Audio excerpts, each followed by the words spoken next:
that something hasn't happened are always interesting to me because, as we know, there are known knowns. There are things we know we know. We also know there are known unknowns. That is to say, we know there's some things we do not know. But there are also unknown unknowns. The ones we don't know, we don't know. Yes, yes, yes. Mr. Raphael Dawkins is the Combat Radio. And yes, we got there. We got there. You know, some days you think things are going perfectly well, perfectly, swimmingly well, as we say over here in the UK, swimmingly well. And then you run up against roadblocks. You run up against roadblocks which you have to overcome.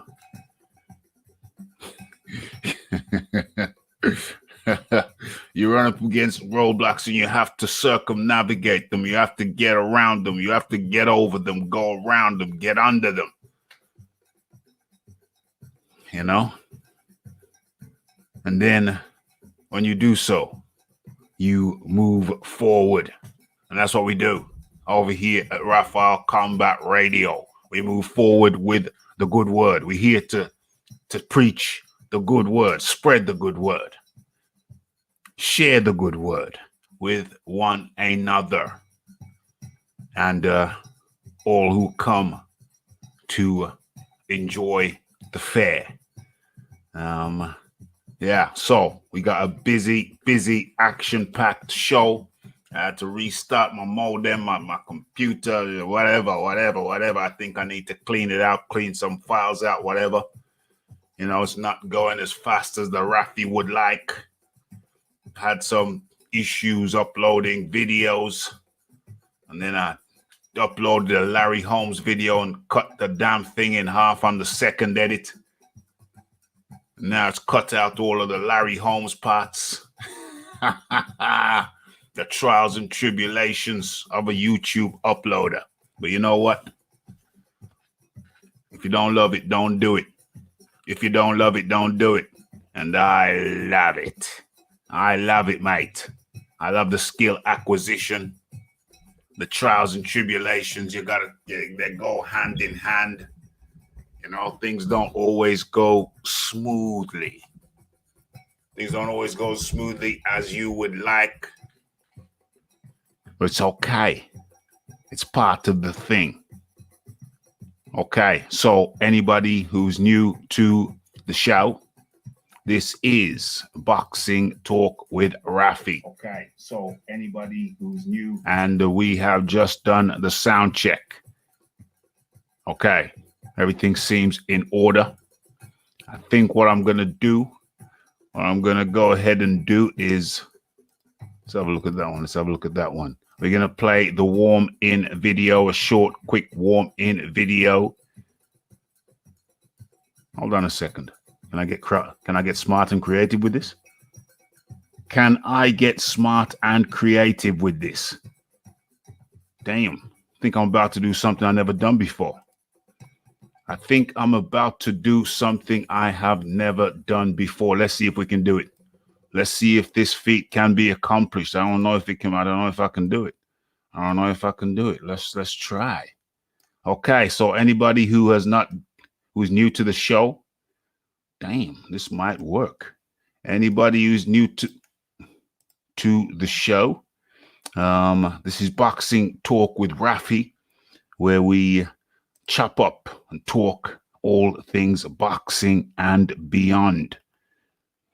All things boxing and beyond. And today on the topic list, let me get the music back and let me put that thing on rotation.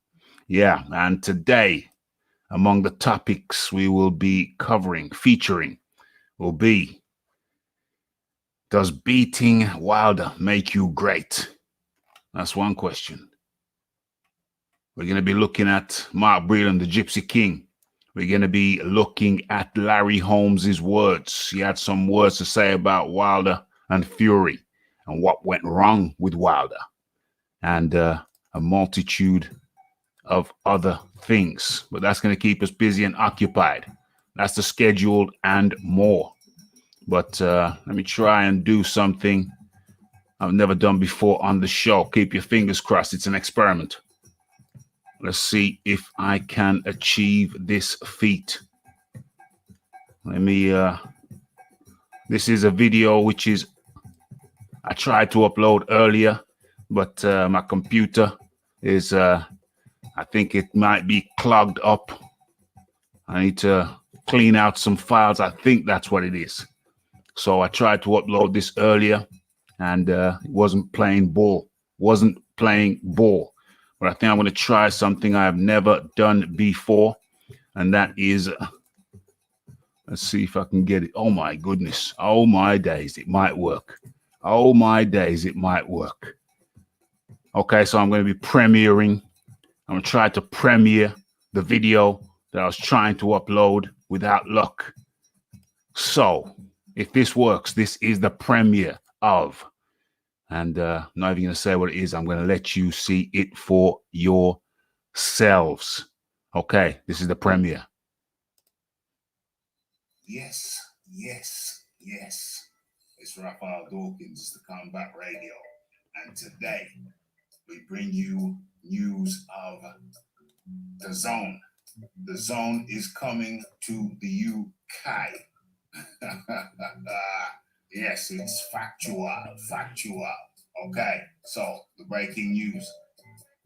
Dazn is launching in the UK with plans to smash Sky and BT Sports' domination of the sports TV market in the UK by winning the rights for big fights, including Deontay Wilder, Tyson Fury 3, and Premier League coverage. Big news.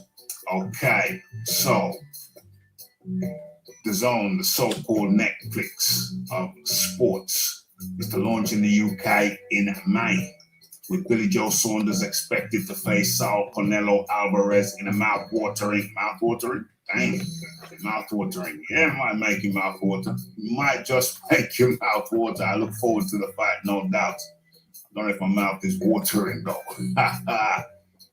Yeah, so that fight should be in, what is that, May? Are they saying May? Okay, so Raphael Dawkins Combat Radio can reveal that the UK-based platform will expand to more than 200 countries, starting with Canelo's return to the ring on May the 2nd. Yeah, so that's May. Oh, that's going to be the launch. That is going to be the launch pad. Are they overestimating Canelo's pull? But they got Billy Joe Saunders in there. I'll definitely be getting that fight. Be getting the zone. Gotta see how what the fine tuning is. What the fine print. Okay.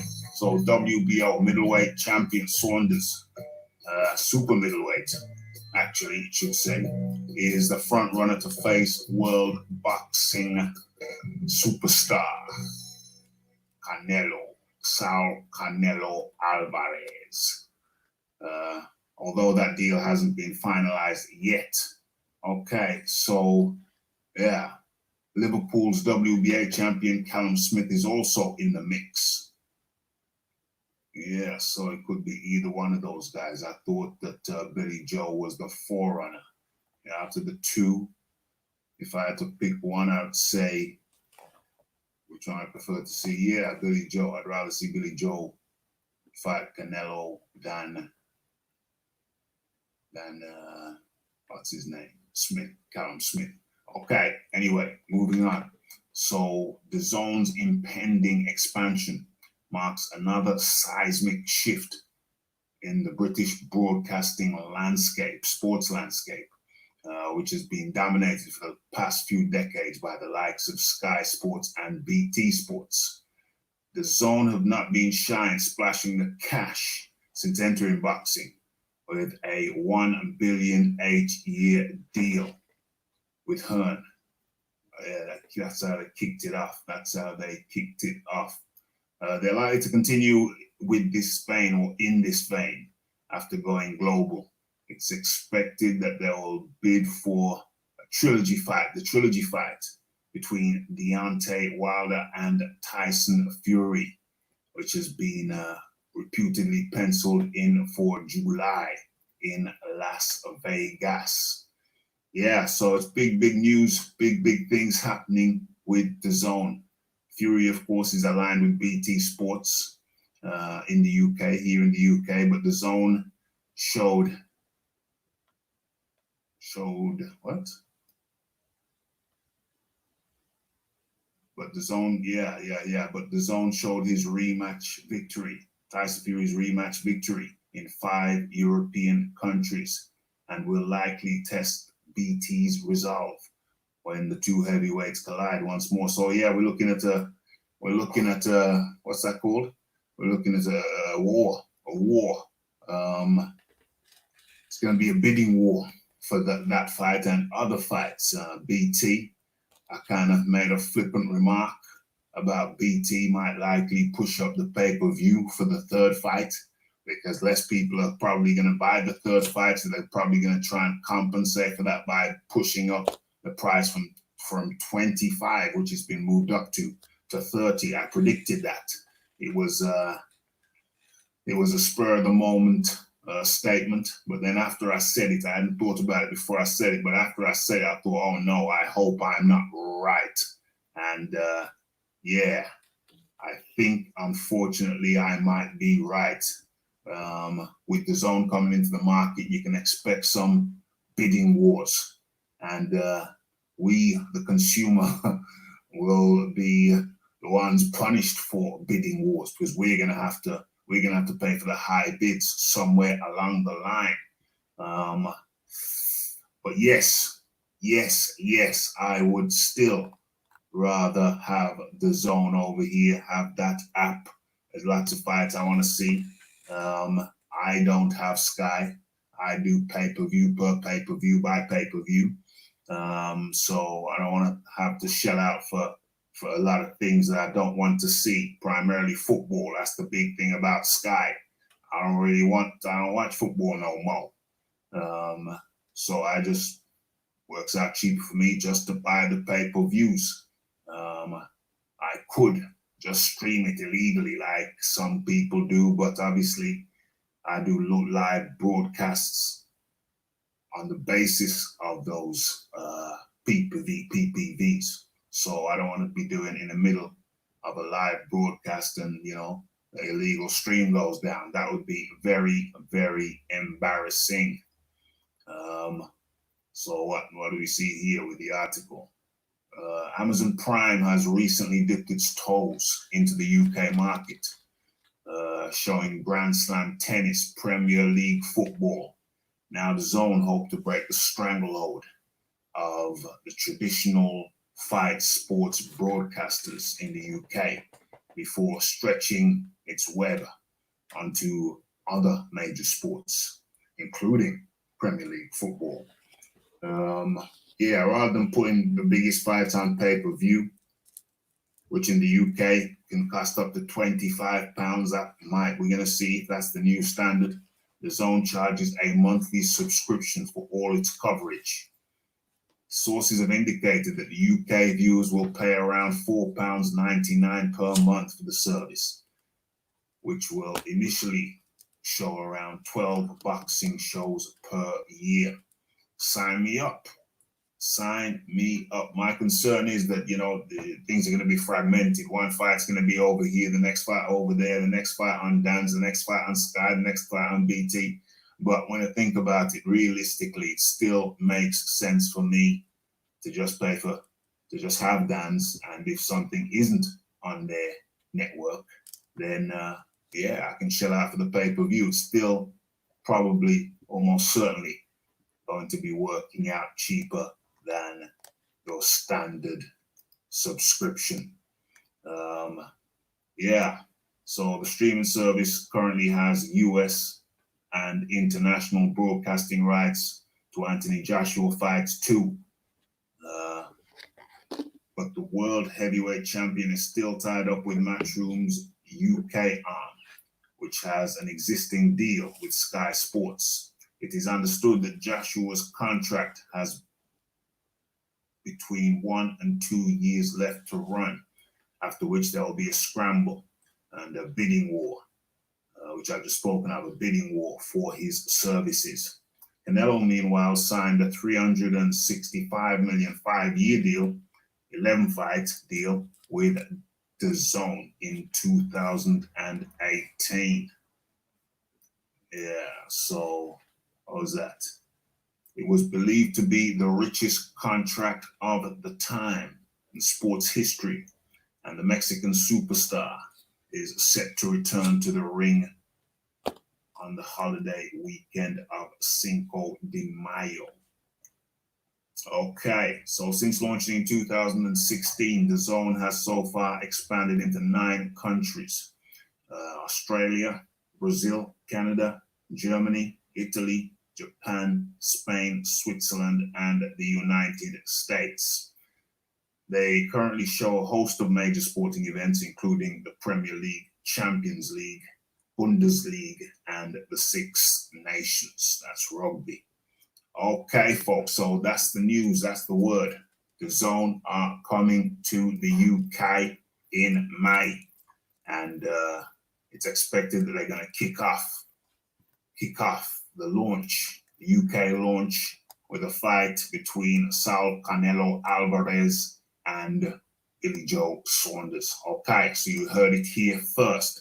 It's the Raphael Dawkins, it's the Combat Radio, it's the like, it's the subscribe, it's the comments, it's the shares, and it's the hitting the bell icon to stay updated with news and notifications. And don't forget about the live show, Mondays and Wednesdays, 10 p.m. UK time.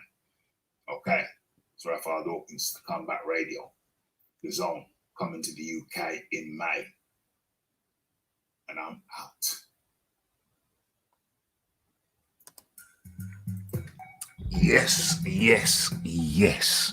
Let me turn this down just a little bit. I think, okay. I think I'm good. Okay, so let's get that out of here. Drop that down. What's going on now? Stop streaming. Let me put the link in the chat.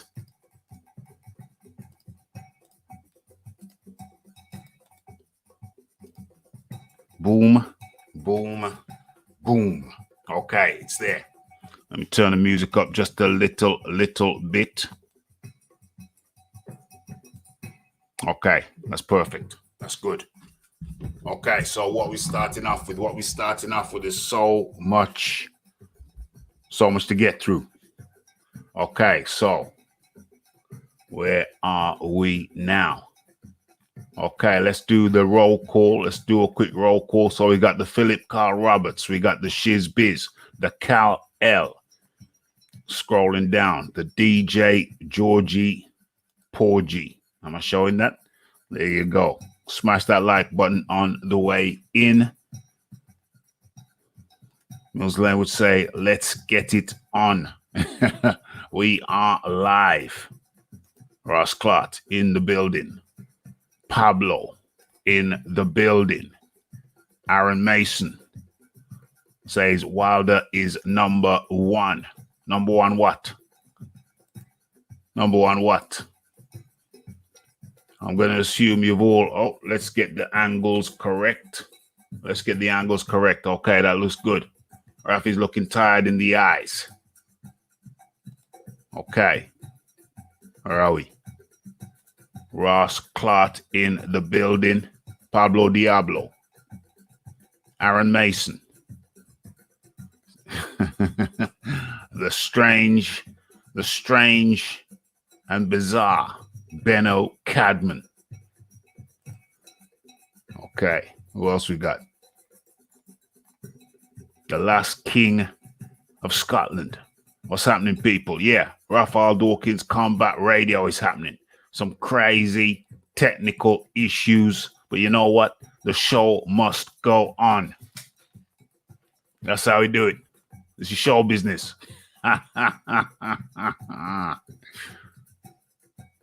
Who else we got? Scrolling down. The sound is good.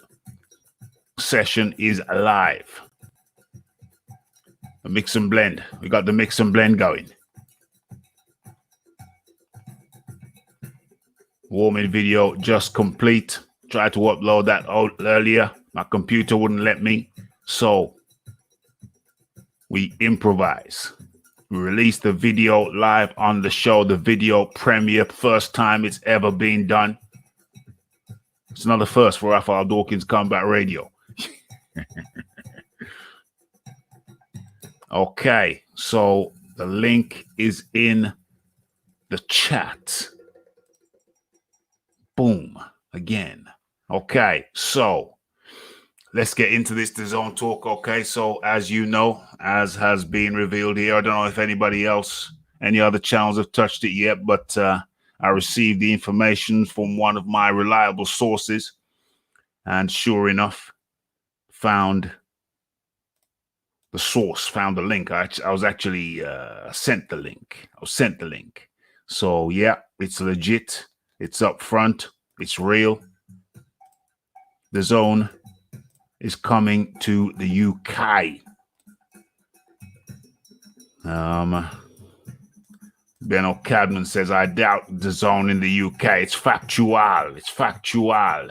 It's actually happening. It's real. You know, where's the article? I can pull up the article if you want me to pull up the article. I don't know where it is. Where is it? Where is it? Oh, I can see it. Is it there? No, that's not it. But yeah, you do a quick Google search for yourself and it will come up, my dear.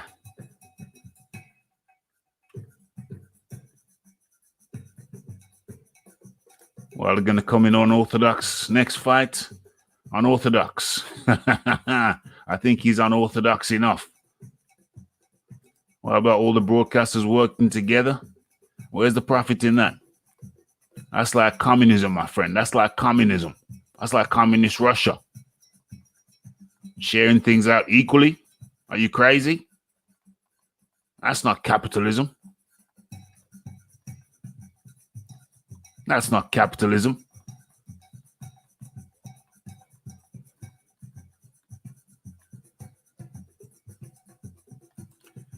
If Dance Takeover, sports will become like the UFC. Not sure I know what that means. Sports will become like the UFC.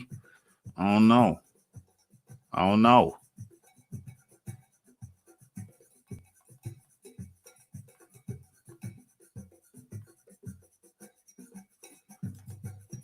Does Dillian White get the title shot before Undisputed?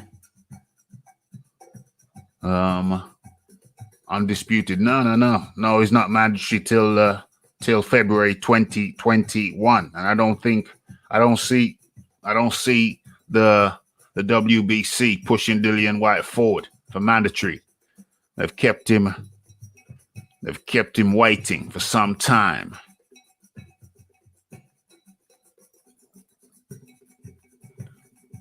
Yep. Dillian's not mandatory till next year. There is no rematch for Fury 3 if Fury wins. Saudi undisputed in December. Says John D. Lee. Okay, we're scrolling down.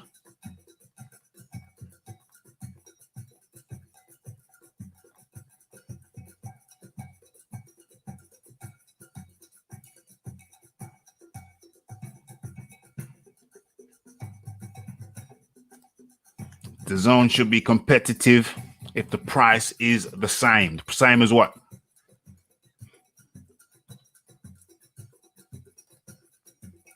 No UK Matchroom show until the zone. Until next year when Sky contract is up for renewal.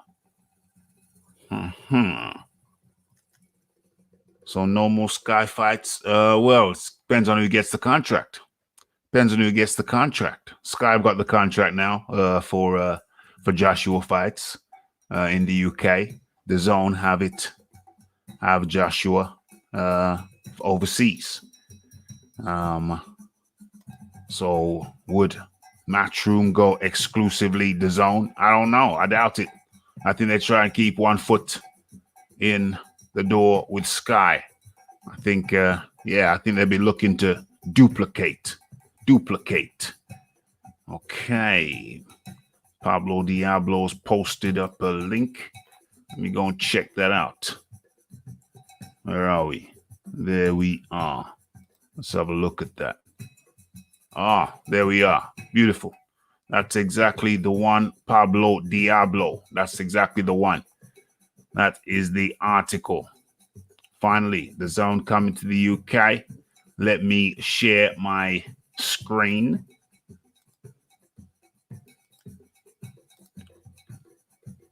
Oops. Boom.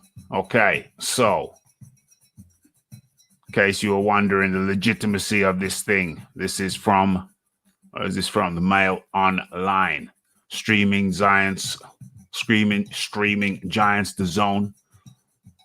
Launch in the UK with plans to smash Sky and BT Sports domination for the market by winning rights for big fights, including Deontay Wilder, Tyson Fury 3, and Premier League coverage. And of course, the Joshua fights. They're gonna want those on their platform.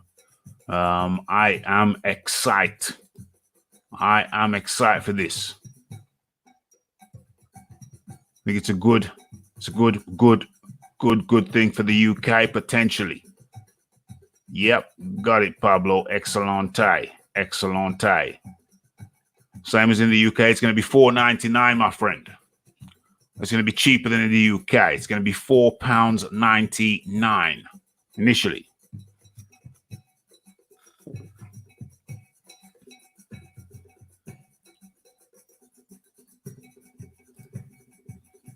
How do you mean? Is it just Golden Boy? Not sure what you mean there, Shizbiz. Not sure what you mean.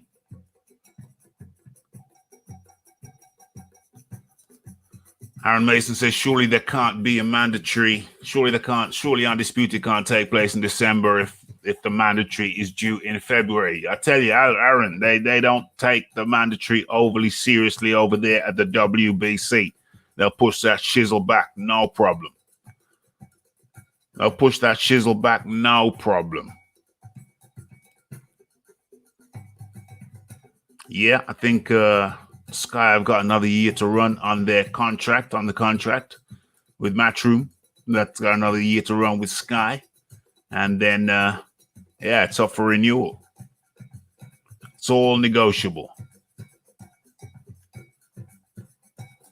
Yep, the zone is coming cheap.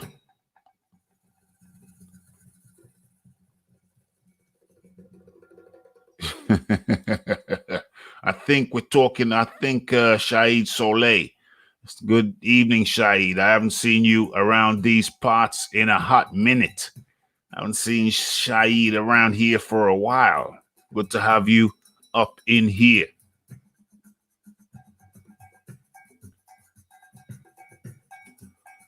Aaron Mason says he's not subscribing. He pays enough as it is. Well, I don't have Sky. I just get the pay-per-views. I don't watch football. I just get the pay-per-view. So I think it's going to work out good for me. Because if there's something not on the app, because not everything is going to be on the app.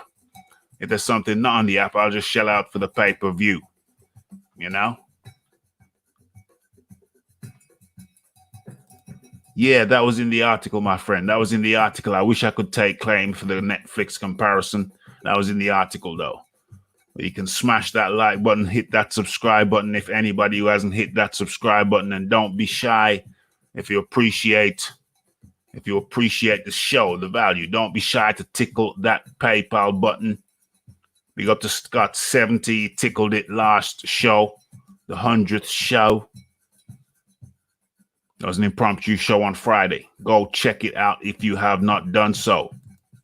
It's a good one. It's a good listen. And yes. Fuzzy is in the building. How you doing, Fuzz? £4.99 for the zone. Coming to the UK in May. $4.99. You can't mess with that.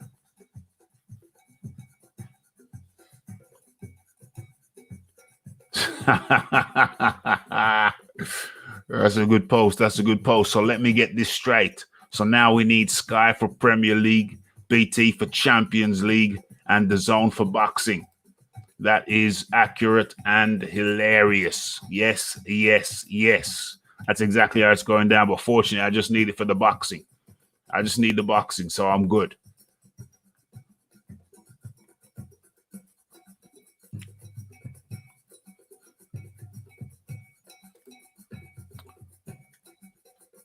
No, you get Matchroom shows also. Matchroom shows also.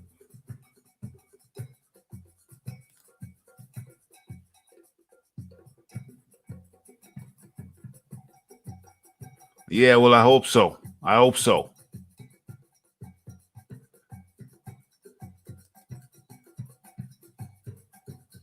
Canelo versus BJ Saunders. Looking forward to this fight. Yeah, it could be Callum Smith, though. It's not signed, sealed, and delivered yet.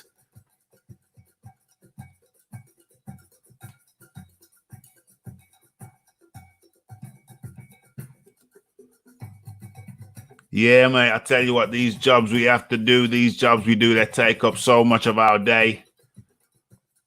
So much of our day, it's crazy. Tell me about it. Time, it just keeps on slipping. Yes, yes, yes. Thai trips in the building. Link in the description box. Billy Joe will sadly lose. Okay, so let's get into the next portion.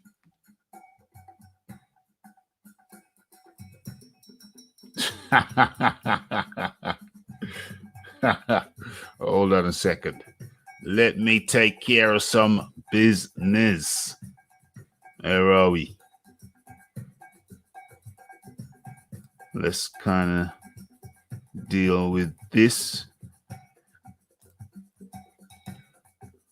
Boom.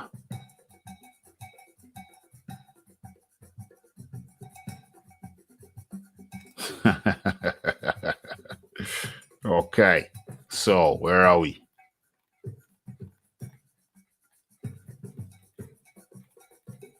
All right. Okay, so taking care of that. And now let's move on. We've done the DAZN thing. How are we going to next? Let's have a look. Let's have a look. Okay, so done. We've done DAZN coming to the UK. And now let's move on to, what are we going to move on to? Let me check my topic sheet. Okay. Yeah, we're going to go straight into this one. Makes perfect sense. Makes perfect sense. So I'll be communicating with you guys in the comment section. So, first topic, first thing reads, does beating Deontay Wilder make you a great? Matter of fact, let's get funky with it. Let's do something. Create a banner. Let's create a banner with the title of this section. Does beating Deontay Wilder make you a great? Let's see this. Let's do this. Okay, wicked. It works.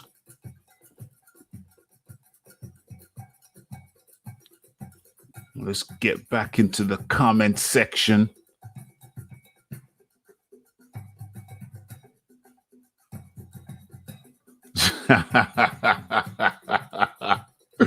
Because there's a narrative going around now. There's a narrative going around now that beating Deontay Wilder now elevates, catapults catapults a man into the stratosphere, into the high stratosphere. And my question is, how so? How is beating Deontay Wilder? How does that anoint one? Surely, if you're going to beat someone, in order for that scalp to catapult you to greatness, surely that fighter that you beat that's catapulting you to greatness, surely that fighter will have had to exhibit greatness himself.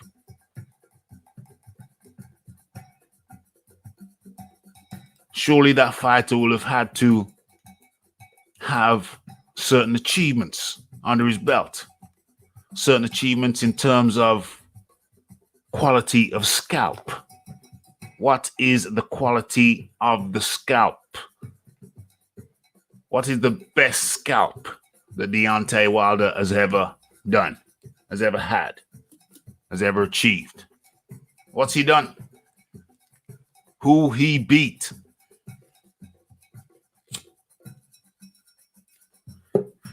I had to ask myself the question. James comes through. I had to ask myself the question. Oh, he's a Fury man as well. Oh, that's lucky. That's lucky. So I had to ask myself, let's talk now about scalping Deontay Wilder, making you a great. But James, I can't see it, mate. I can't see it. I can't see it. Does Deontay Wilder, James, does Deontay Wilder, beating Deontay Wilder, elevate you to greatness? Does it make you a great, James? And first of all, thanks for coming out. I needed somebody to talk to. It's feeling lonely. Lonely. I'm Mr. Lonely. Carry on, James. I think if you go statistically, yeah, you say Wilder's beaten 10 opponents and he's held the title for the last 5 years. Yeah. I think was it 5 years? So 5 years. You think statistically beating him is a great, because I say this very lightheartedly, but yeah, Wilder is a quote unquote great in the form of statistics. Yeah. So if Fury can say he's beaten the Vladimir Klitschko, who was reigning for 11 years, beats him, and then beats the other guy who was reigning for 5. Mm-hmm. Mm-hmm. So yeah. So there's not really that much out here in heavyweight. There's at the top. There was obviously Anthony Joshua and Deontay Wilder. Yeah. So beats one of them two, and you climb the ladder, and he's climbing. But I don't know if you've answered the question though. I think he only gets there. I think he's halfway there, and he's done everything he needs to, but he just needs to beat Anthony Joshua to elevate himself. Okay, let's talk about this then. You just said that Tyson Fury has done everything that he should have done in terms of the quality of opponents, and I have to strongly disagree with you, sir. I have to strongly disagree with you, sir. I don't think I mean, let's not slag off Tyson Fury. I mean, he's just won.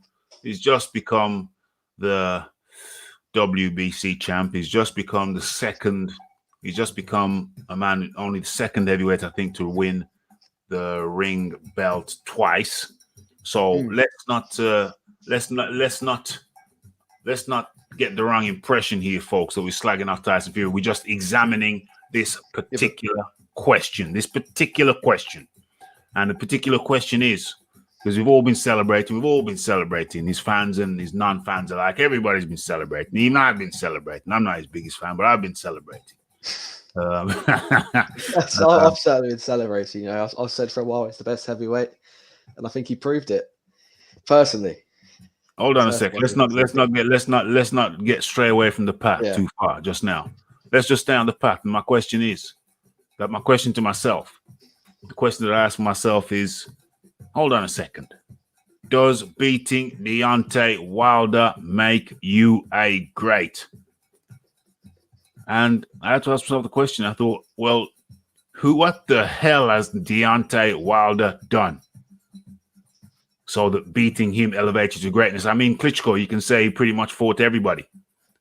I think that's what makes you a great, when you take on all the top boys. And that's what Klitschko did. And that's what Deontay Wilder didn't do. And because Deontay Wilder didn't do that, what he did was he padded his record out. With cruiserweights, low ranking, heavyweights, not the highest. He fought everybody apart from the highest ranking guys, and a great to me. So Deontay Wilder is no great to me. And the reason he's not a great is because he didn't consistently take on the higher, I'm not even saying the best, I'm just saying the higher echelon guys. You know what I mean? He didn't consistently fight the higher echelon guys, the respected guys in the top 10. He was fighting cruiserweights and what have you. But he wasn't. Look at his resume is caca. Absolutely caca. And so he ain't no great. And so my question is, if he ain't no great, how is beating him great? Because I think what it is that even though Anthony Joshua has that big resume and Tyson Fury has been fighting, not the best opponents, and he's only really had the two big fights, and you say Tyson Fury's had the really two massive big fights. Yeah. But when you look back at it, Anthony Joshua has only really had one great big fight like Tyson Fury. He's had that when you look back at but when you think about it though, Anthony Joshua, is not gonna be remembered for Joseph Parker. He's not gonna be remembered for beating Povetkin. He's gonna be remembered for beating Klitschko. And if he beats Tyson Fury, he'll be remembered for beating Tyson Fury. So that's the way you've also got to look at it. Because now when we're in the space now is Anthony Joshua is beating better opponents. But in 5 years, 10 years time, we're going to look back and we're going to think who's the biggest fighters he beat. and that's where you got to think that's where greats come from. See, Muhammad Ali fought a lot of fighters, isn't he? He fought a lot of good fighters, and Mike Tyson fought a lot of good fighters. Yeah, and he's only remembered for beating the top ones, isn't he? No, he's not remembered for beating the 30 other people he beat. That's where I disagree with you. With you. Now that's what makes Ali great, not because he fought a couple of good top guys. No, because he consistently fought the best fighters out there. So I put it to you, James, that your hypothesis, my good man, is correct and the reason I say that, of course you can counter. The reason I say that is because Muhammad Ali is known. The greats are known because they consistently fight the best opponents out there. That's what makes them great. Not a couple of good. It's a good point you make. Not a couple of good ones. Where's the camera? Not a couple of good ones. Just consistently. Not just a couple of good ones, just consistently fighting the best out there, the higher echelon out there, because that's grinding, mate. Even just thinking about it's grinding. If you can just save yourself up, knock over some powder puffs for 2 years and then take a top guy and then, get back to the powder puffs for a few years, maybe even take a bit of time off and then maybe 3-4 years later fight another top guy. Oh my God, that's easy street, mate. That's easy street. You're not putting the miles on. You're not going through the toil, the grind of fighting killers after killers after killers. You're not fighting a Povetkin. You're not fighting an underrated Parker. You're not fighting an underrated Andy Ruiz, Dillian White. Did I mention Povetkin? Yeah. Yeah, but it is. But that's grinding. Povetkin's gone down as a very good. The Povetkin he's a former world champion himself, so he's a very good fighter. Yeah. But I put it to you now: will people like Derek Chisora, will he be remembered? Will people like Parker, will he be remembered? Will people like Pulev? Yeah. Pulev won't be remembered, will he? He's massive He's massive in Russia. Massive. They got statues of him.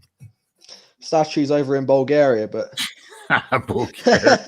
Statues over there, but in Bulgaria. Pulev's from Bulgaria. I said Povetkin. Oh, Povetkin. I got mixed up. Got too many P's. No, but I said Povetkin is a big fighter, but he'll get remembered for Povetkin, but that Joshua, people like all these other people, you don't get remembered. They don't get remembered so much. They do get remembered though. They do. Well. No, I'm saying you're on one side of the fence on this one. Yeah, I'm on the other side. What I'm saying is that they do that. That's what, to me, that's what makes a great fighter. Is the grind. It's going through the grind. It's not winning a big race. It's not, as a Formula One driver, it's not winning Monte Carlo 2 years in a row. That's good. That's good. And Monte Carlo, it's a romantic location for the sport. No, Hold on a sec. Monte Carlo is a romantic location for racing. It's emotive Monte Carlo. They closed off the roads, the tight and twisting bends. It's a romantic location. But you're not gonna say a guy who wins Monte Carlo 2 or 3 years in a row. You're not gonna. Well, no, some people might say, yeah, that's because I watch. I'm big into F1 myself as well as boxing. It's the only two sports and football, I guess. Yeah. Daniel Ricciardo won it 3 years ago, and he won it with 25% less power. And just for that one race that Daniel Ricciardo did, he will go down. Just remember for that one race, because Daniel Ricciardo hasn't done much else other than that. But also, F1 is a very much a sport of like, you got the three big teams. Yeah, Red Bull, Ferrari, Mercedes. Yeah, and the other teams can't compete. So you could say there's a lot of like lesser that they called lesser talent, but just only because they're in lesser cars. Yeah, and I think that's a sport where, like Lewis Hamilton. You're basically saying that there are romantic landmarks, milestones, and if you hit one of those, it elevates you. And to an extent, I agree.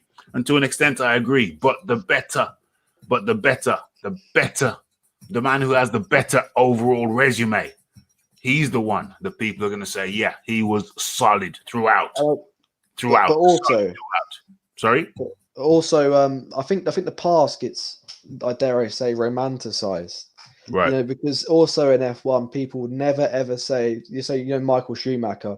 Yeah. Michael Schumacher and Lewis Hamilton have the same amount of world championships. They have 7 championships apiece. Yeah. But there's people out there that would never ever say that Lewis Hamilton is a better driver than Michael Schumacher. Well, let me put it this way: when Michael Schumacher was racing, I was watching every race. I was an avid fan. Yeah. With Lewis Hamilton now, I was tailing off by then. After Schumacher retired, I kind of tailed off, and I'd watch it every now and then. And then Lewis Hamilton started, and that made a bit of a resurgence for me. I watched it a bit, but I haven't watched it for the last few years. I mean, I don't sit down and watch TV. I don't watch nothing on TV. So I don't think it's any one thing on TV that stopped me watching TV. I just don't watch TV no more. I think that's where the zone is really gonna kick off, because no one's on their TV, but everyone's on their phone, their iPads, and their laptops, aren't they? Or on Netflix on their TV. Yeah. No one has. Who actually watches BBC One? I mean, no, I don't watch TV. I mean, I sat down the other day. I hadn't watched TV in months, and I sat down and I watched a documentary on Netflix. And when I do watch TV, it will be a documentary on Netflix. But I just don't have the time to watch TV. I don't have the time, so that's why I don't follow it no more. And so that's why I do fit into the category of saying I'm very happy for the Brit, Lewis Hamilton. Very happy for him. And I think I watched his first 1 or 2 of his campaigns, but I don't watch TV, so it's nothing against Formula One, nothing against football, nothing against anything. I just don't watch TV no more. But yes, to get back to your point, yes, certain things do get romanticized, and I think that even though Fury has a lesser resume, in my opinion, than Joshua, his wins are landmark wins. They're very notable. I'd actually say that Tyson Fury now has a better resume than Anthony Joshua because of beating Deontay Wilder. So there we come back to what we come back to now is it's because it's a landmark win rather than because of the quality of the opponent. It's a landmark win because it gets him the WBC belt, and it becomes the second heavyweight to win 2 Ring magazine belts. So it's a landmark win. So when it comes to landmark wins, then yes, Tyson Fury does have it over Joshua. But when it comes to the resume, then Joshua has it over Tyson Fury.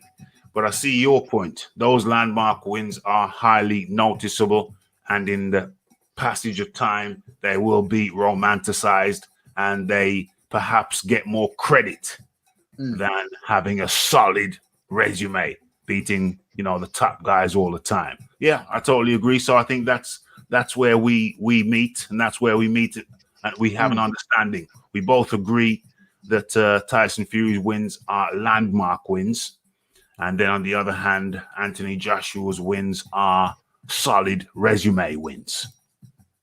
Yeah. Apart from his one landmark win against Klitschko, that's his landmark win. So it's 2-1 to Fury in terms of landmark wins.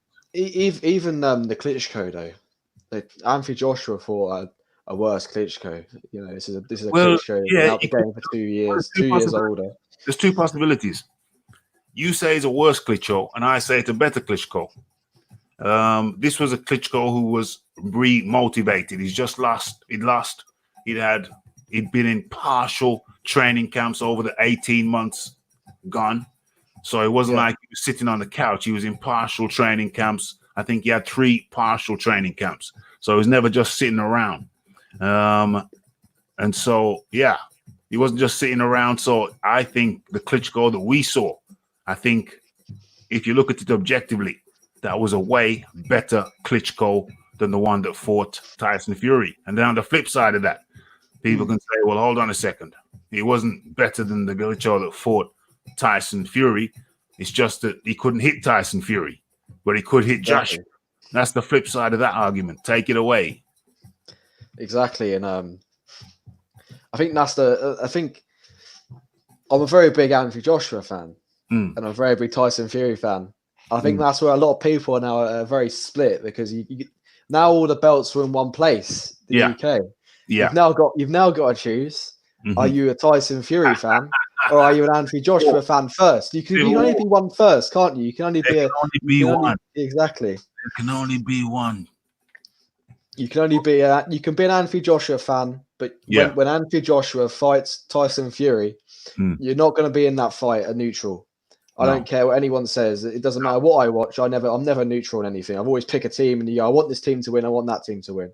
Yeah, and it's only the same with a boxer. You want that boxer or the other boxer, and with a fight that would be the magnitude of Anthony Joshua and Tyson Fury. Yeah, and especially how big they are in the country, you have to pick. You got to pick. I think, and exactly, and you've got to then stick by your pick. You got to pick a side. That's what they're saying now. You got to pick. So where are you going, Rafi? What side do you pick? I'm on the Joshua side. I'm a Joshua fan. Joshua is the man who reinvigorated the sport when Tyson Fury was in the crack house, the whore house, the curry house, and the ale house. Did I say the whore house? Yeah, all of them, all the houses. He loves the house. In the ish house as well, no doubt, with all them curries. You know what I'm saying? Yeah. So that's a delayed reaction there. That's a delayed reaction there. Rafi's working on his comedy bits and people. So while Fury was chilling out, in all of the houses.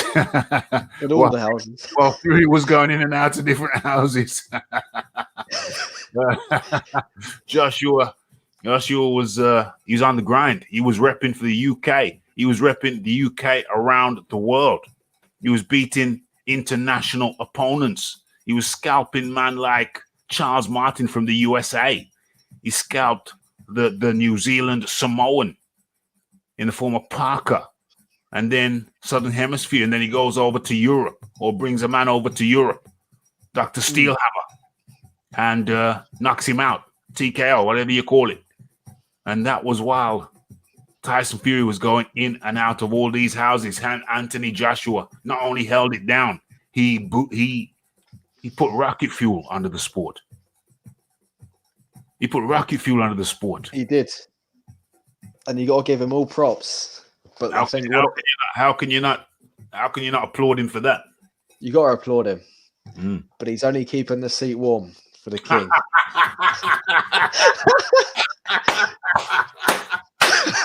How many effing kings are there in this bloody boxing world? Just seen a video Too about many. another king. So Just every seen weight division's got a king. I am your king. It's a poor Usyk is pretty much forgotten nowadays. So Is he- Usyk's just a prince He's just a prince. exactly. He is. You think all the boxers? He's a legit champion, Yeah. and he's come up, and he doesn't even get talked about anymore. Speaks to your point. That speaks to your point Yeah. about Fury having the landmark wins. Mm. That's because he hasn't got any landmark wins. He's just got a solid, very, very solid resume. Yeah. So I guess the more studious of fans, long term, only the more studious of fans notice the guys without the landmark wins. However, Joshua although Joshua is one behind on the landmark wins, he has engraved himself in modern culture. Definitely. So yeah, I don't think he lose. I think that's a landmark win for him. I think winning the Olympics was a landmark win as well. That's a bit of a landmark win too. So even though he doesn't have the professional conventional landmark wins, he has multiple landmark wins in and out of the sport. So yeah, I think that's what elevates him, because he's going to be up there. His face is going to be up there. I mean, dependent on overall resume, which you can only tell, which you can only really analyze after the careers are over. But if things carry on the same trajectory, there's no way that Anthony Joshua be one down on the landmark wins in boxing. There's no way that he's going to be overlooked. I don't think he'd be overlooked, but I think if Anthony Joshua retired today and Tyson Fury retired today, he'd be considered one with the 2-1. Yeah, I agree with that. Yeah, and so Anthony Joshua, I think they both need to fight. Really, they both need to fight each other as much as anything. Yeah, I agree. Then they can really call themselves the best of this era, because we haven't really got a best this era. We had the Klitschko era, and then we had the Lennox Lewis era, and then we had the Klitschko era, and then we have this era, and this era needs to be consolidated by someone, I guess. Yeah, it needs to be consolidated for sure. It's a messy era. It's very, very messy. Fury sat it out for 3 years, 2.5, 3 years. Deontay Wilder was holding the belt hostage for like 4 years. And so, it was just Joshua to carry the torch. Joshua carried the torch. Maybe that'll be a landmark. Maybe that'll be a landmark, carrying the torch. Okay, so Shahid Soleil, by beating Wilder, is good for boxing. It opens doors for undisputed. Yep. You won't be remembered for taking a champ's title. You won't be remembered for taking a champ's title. Guy's a casual. Who's he talking to? Probably about me, innit? I call myself a casual. No, because he's probably saying to me, saying I'm a casual, but I don't know. I think he casual for taking a champ's title. I think I said that. I never said he won't be remembered. Oh, maybe it's you. Yeah, she sounds more like you. Yeah. I think it's you. Exactly. Yeah. I think I've always called myself a casual fan, but I think the casual fans is what keep boxing alive. Because if boxing didn't have the casual fans, we'd only have 20,000. If 20,000 people bought a pay-per-view, it would be pretty terrible pay-per-view. Pretty terrible. That would be damn terrible. Ali was dropped by Wepner. Yeah, Ali was dropped by Chuck Wepner. Ali was dropped by what do you call him? Henry Cooper. And that leads us to another point. Wins and losses. Wins and losses. I say just because you take a loss, it doesn't necessarily rule you from greatness at all. So long as you avenge it, you move on. The Floyd Mayweather effect, isn't it?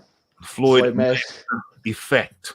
So the fact that Ali was dropped by Wepner does in no way, in my mind, diminish from his accomplishments. And I'm not suggesting that you're suggesting that, Philip, Carl, Roberts.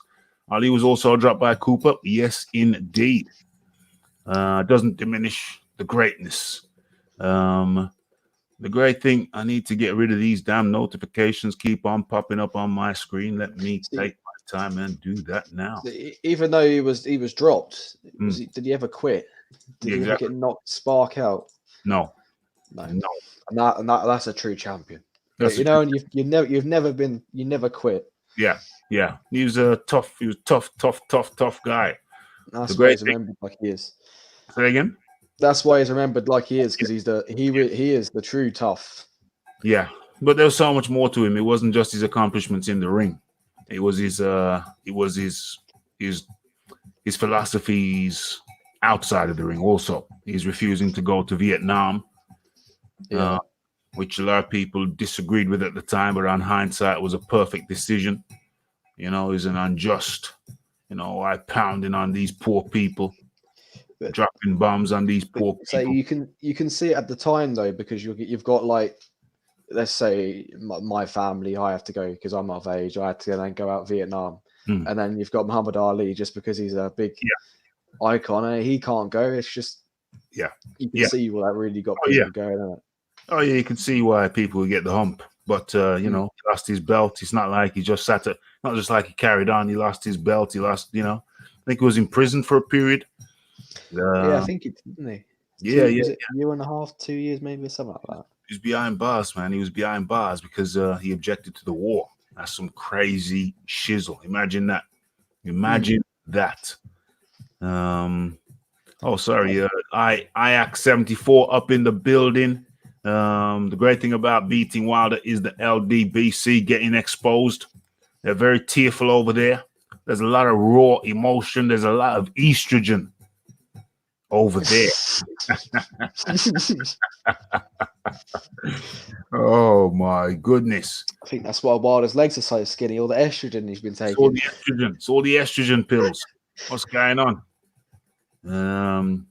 I watched Double B the other day and he was talking some ish about Fury's gloves. Couldn't listen. Should I do the glove demonstration that I was thinking of? I think that is you know, and you've dug yourself a hole. Yeah. I think they're digging themselves so deep right now. Yeah. They can't go much. They can't come back out. I'm gonna do the glove thing. I'm going to do the glove. Actually, it's on the damn topic list. Brilliant. I'm gonna get my gloves and I'm gonna do the glove demonstration reenactment. So talk about the Glovegate, James. Talk about the Glovegate while I get the gloves. I think the Glovegate is the worst thing since the last bloody gate. whatever gate was last. Double gate. I guess it was the last gate was Dillian White's gate, I guess. Drug gate. Yeah, Glovegate.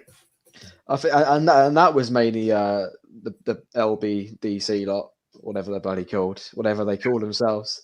You know, just to make Wilder look better and not fight him. Say, oh, he's been taking the smack or whatever drugs injecting.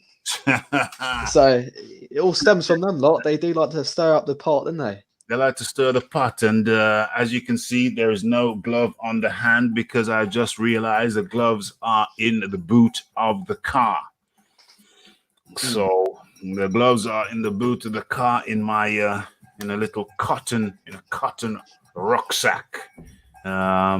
So Glovegate we can explore on the next episode on Wednesday, but the gloves are in the boot of the car, so I can't do the reenactment, and I can't give you my opinion on Glovegate other than to say it don't make no sense. So it doesn't make any sense because when you got a glove on, and especially when it's a lace-up glove like that, you know, you need to.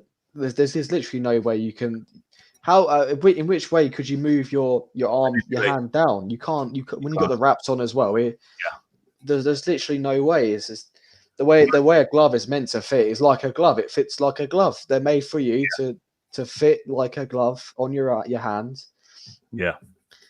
And it don't make no sense because you're supposed to be punching with the knuckle. They're saying that the glove was in and the knuckle was turned outwards. The knuckle's turned outwards, and you're punching from the inside of the glove with the knuckle side and it I makes still no don't understand it. sense.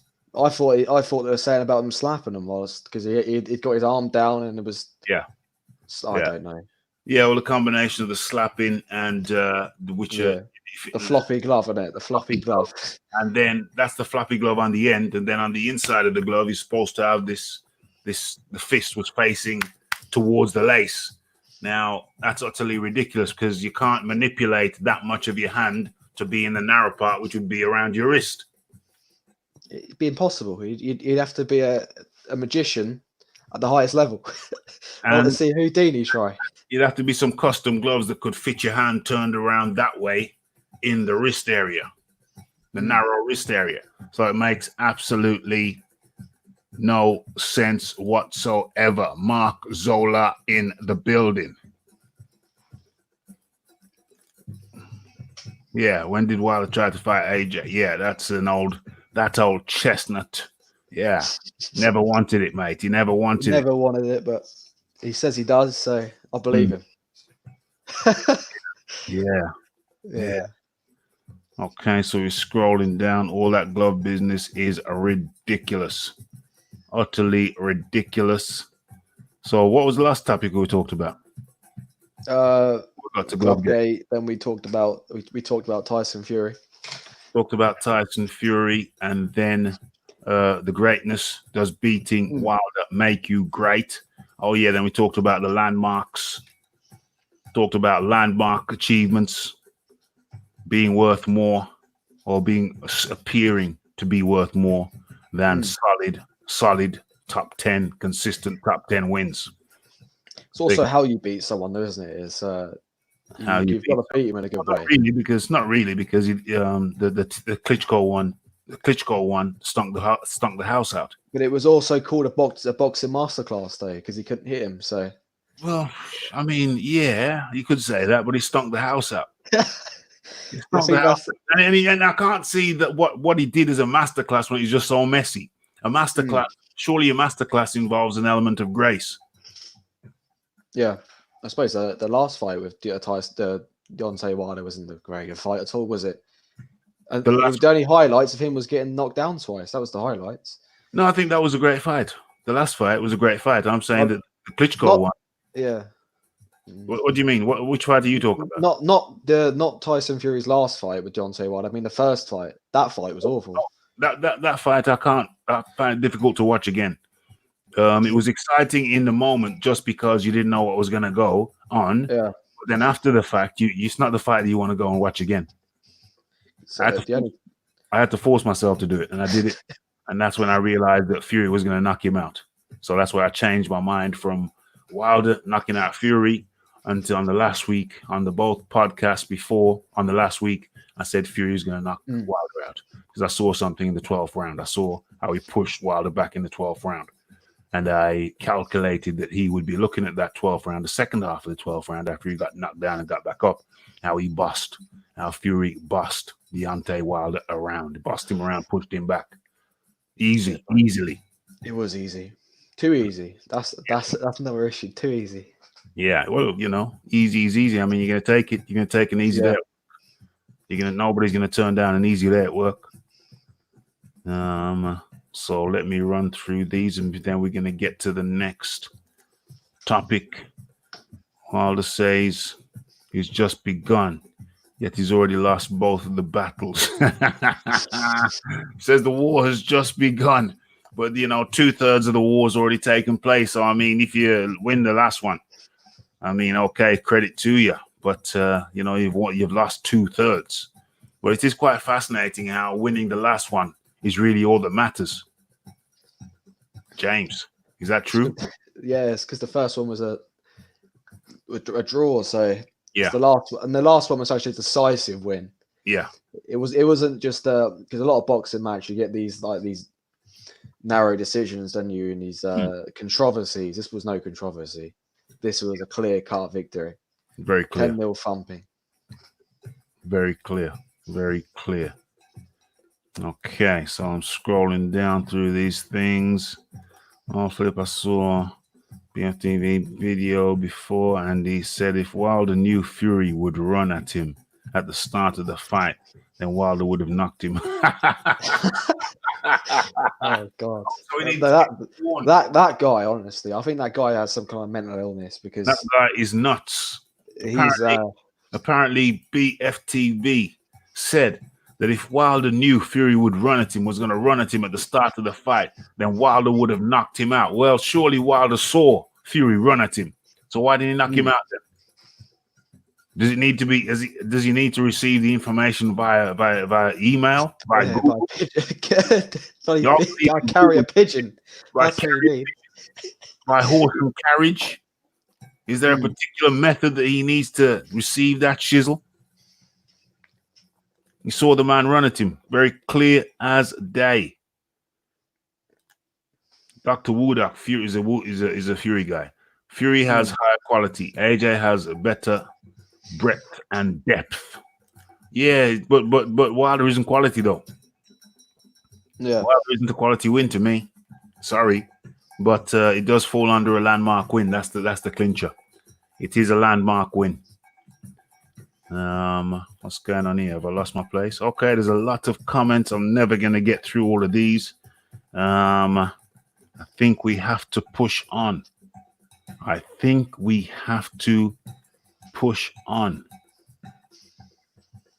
I'm just going to scroll through this. Okay, so I'm going to look for the next topic. What is the next topic? Does beating Wilder make you great? And James, I say no. What say you? beating Wilder makes you a top professional. I think it makes you a great in every which way. A champion for 5 years is a champion for 5 years, no matter which champion he is. So he's done the business, and then he'll become a great. He's a great. Tyson Fury is a great. Oh my gosh, is what Pablo just said. He said he banned me, then offered to pay for my mother's plane ticket to go and visit him. Oh.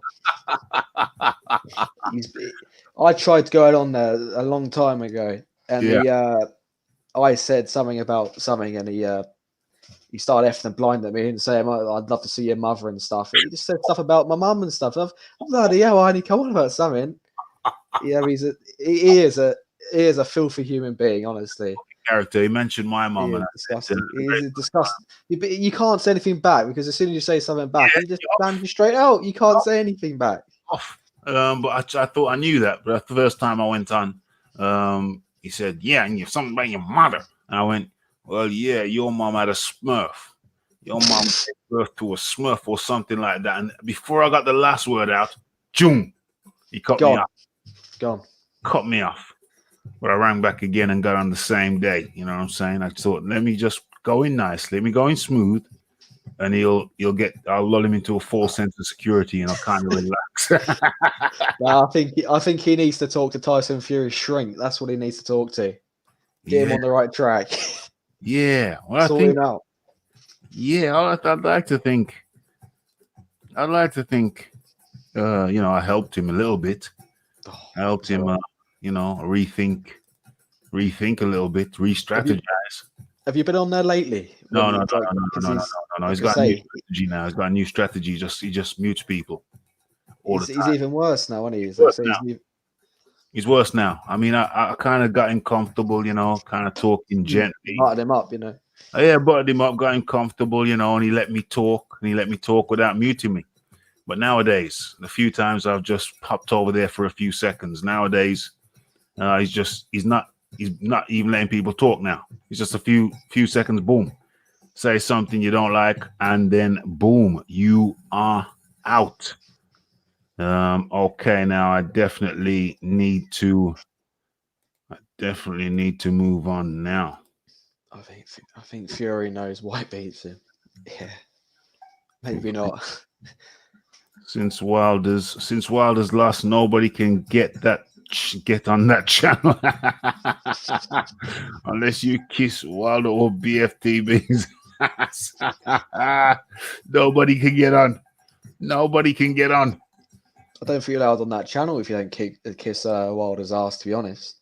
Yeah, that's a prerequisite. you can't say one thing. I think if you go on there, yeah, and you'd say, "Oh, Wilder's fought 35 bums," which is true. He has fought 35 bums. You'll get banned just like that. Wow. Just for saying stuff like that. Wow. It's ridiculous, isn't it? Absolutely. Because Tyson Fury's fought probably 20 bums, isn't it? Everyone fights the bums. Everyone fights bums. Everyone fights bums at some point. You're fighting the lesser opponents to get to the top opponents. Yeah. Okay. But I told you stayed at range. Okay, so really have to move on. Okay, let's have a look. Oh my god, shit, JD's if he dies. What's that? I was just reading that comment. Mark Breeden, Black Lives Matter, frozen tail squad. Oh yeah. I can't even see that now. I have to remember. What's the big topic? What's the next big topic? Okay, so I don't even want to touch that one just yet. What I do want to do is let's get into the Anthony Joshua thing then. Let me pull something up and let's share it. Damn, some mad shizzle going on over in this crazy messaging board. Am I ever gonna find it? Damn, what the hell's going on?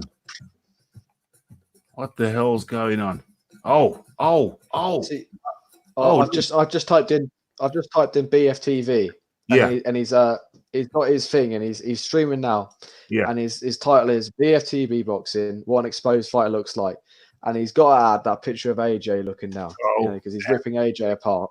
Oh, he's ridiculous, honestly. Gee, he's just totally off his trolley. He's just totally off his trolley.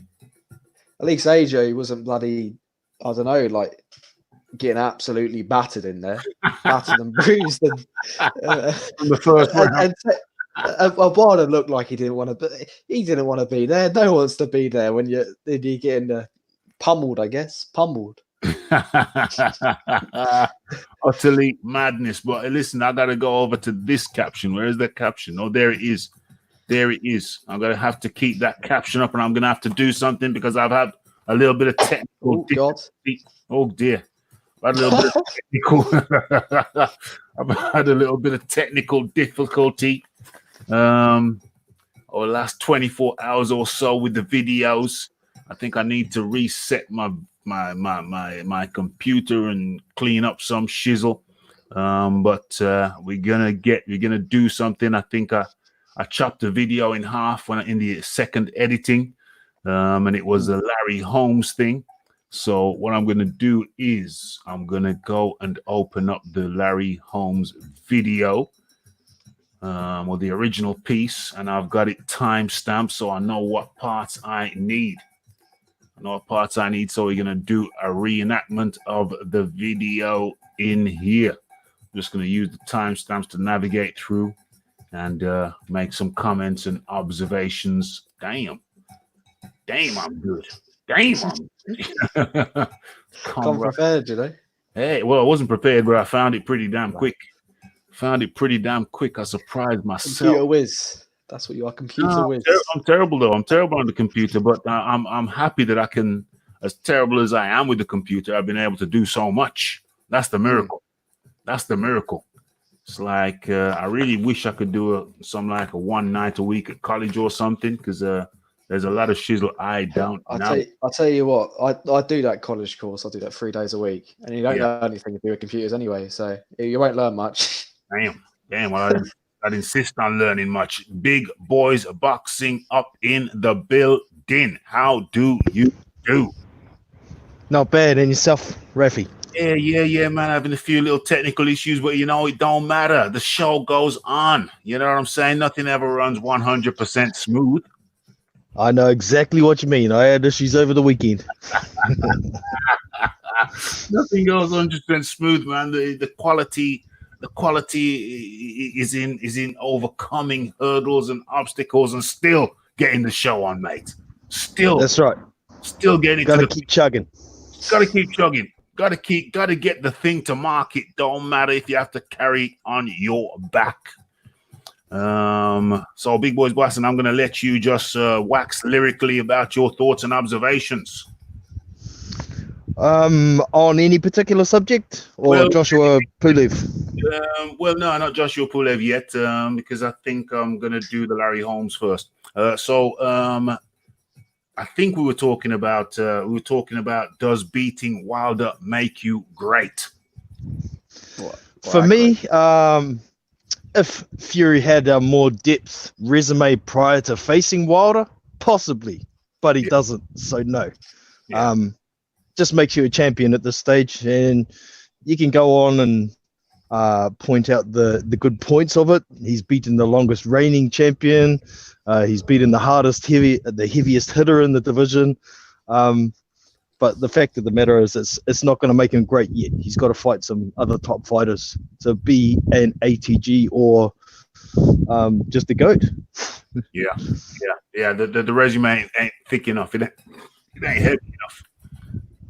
The resume it just ain't substantial enough to write about now. So we got 2v1, James. 2v1. 2v1. You've lost. I've lost. But does that mean as if he beats Dillian White, does he become a great? Does he do Billy beating BT? If who beats Dillian White? If Fury beats Dillian White, is he a great? I'll put it this way. If Fury beats Dillian White, Povetkin, Parker, one other name. Give me another name. Joshua. Yeah. Pulev. Yeah. Well, Joshua. If Fury beats Joshua, Dillian White, Povetkin, and Parker, then boom. Then it's a different category. We're talking about a different category of fish now. That's talking about all-time great sort of stuff. Yeah, exactly. Now, if he just beat Joshua and White, I would call him great after that. Yes. Not all-time great, but great. Yes. I agree. But right now, resume too thin, too many marshmallows. Yeah. Okay. Agreed.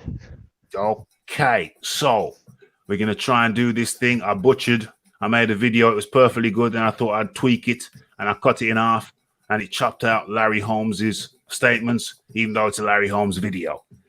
Go figure. Go figure. I don't know what to do with that video. I think I'll just delete it. I think I'll delete it and remake it. That's the one. Yeah, I think I'll just delete it and remake it.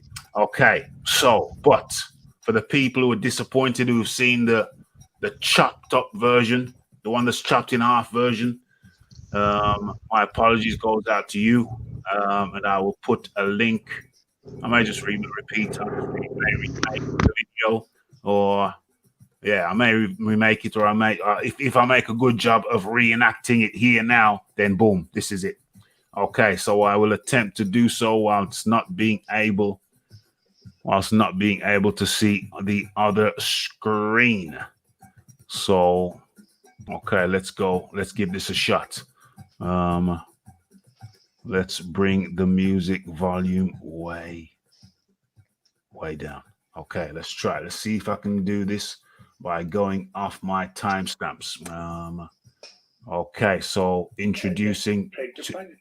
What? Damn, I didn't even know it was playing. And one thing I realized is that Larry Holmes sounds a lot like Mike Tyson, which I'd never noticed before. Okay, so let's go. With the rematch, I would say, hey man, you got to jab.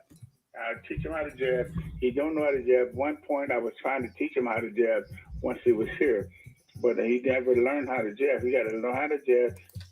Okay, how did you hear that? Was that too quiet? That was about right, really. Okay, so I think I'm going to turn the mic up so you can catch that. And from my end, Larry Holmes just said one time he had Deontay Wilder over at his place in Pennsylvania, and tried to teach him how to jab, but he never learned how to jab. He tried to teach him how to jab, but he never learned how to jab. Okay, so that's part one. That's the first timestamp. And now let's move over The second timestamp. Let's see what he's saying here. But use your jab, use your right hand, throw them body punches, and not get hit with that. He got hit with everything that that was thrown out there, and he can't do that. Do you feel that the trainer Boom. So should have trained him? stop. Yeah. So Deontay Wilder was getting hit with everything that Fury was throwing. So clearly he was not using the jab. He should be using the jab, but he wasn't using the jab. Okay, so let us move forward. Next timestamp is at 4:05. Let's go to 4:05. 4:05. But he needs to learn how to teach people. He put no water on top of his head to keep him cool. He's bleeding out the ear. He put nothing in his ear to try to keep that blood from going out there like that. Mm-hmm. And it's probably because he had a private equilibrium problem because his ear was bleeding. And there was nobody that doing it and telling him anything. Okay, so Larry Holmes asserts that Deontay Wilder's corner is insufficient.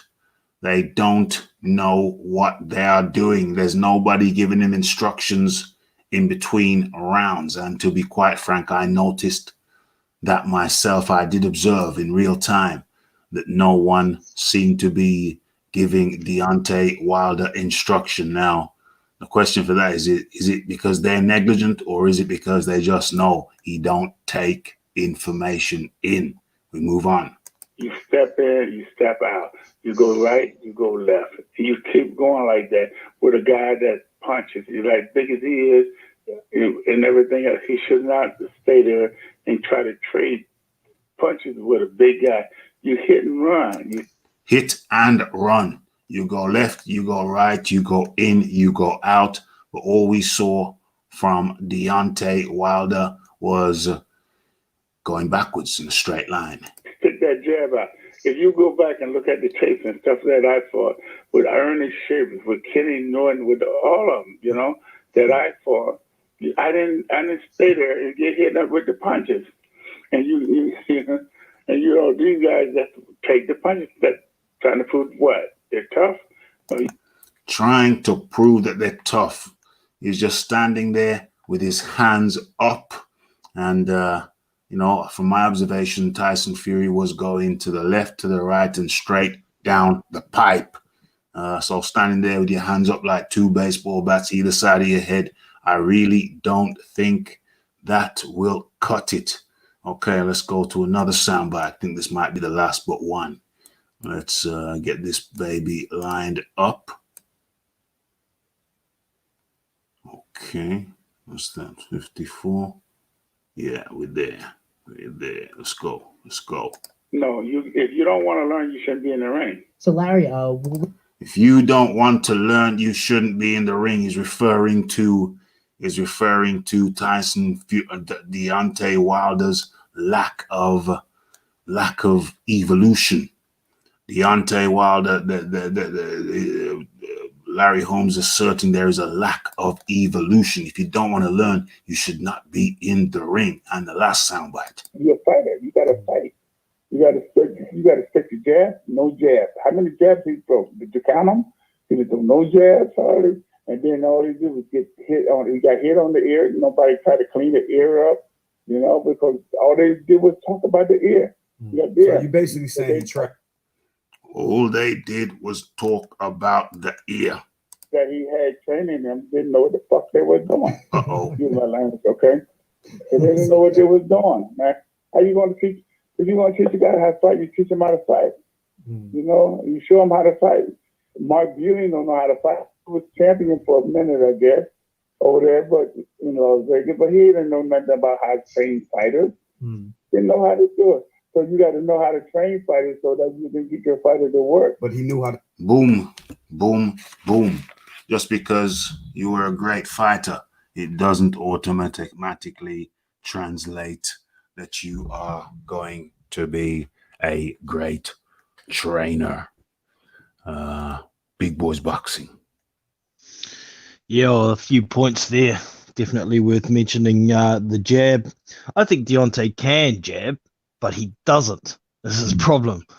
And he doesn't know how to follow up with it besides anything except the right hand. Yeah. And I put a lot of that down to the window-looking yes man in his corner who gives the same instructions every time. Push him back, right hand. Push him back, right hand. That's all he says. That guy's stupid. Yeah. As for Mark Breland not being a decent trainer, I'm not so sure about that. But I think in the corner they've resided to the fact, like you said, he don't listen. So why bother? Yeah. Why bother?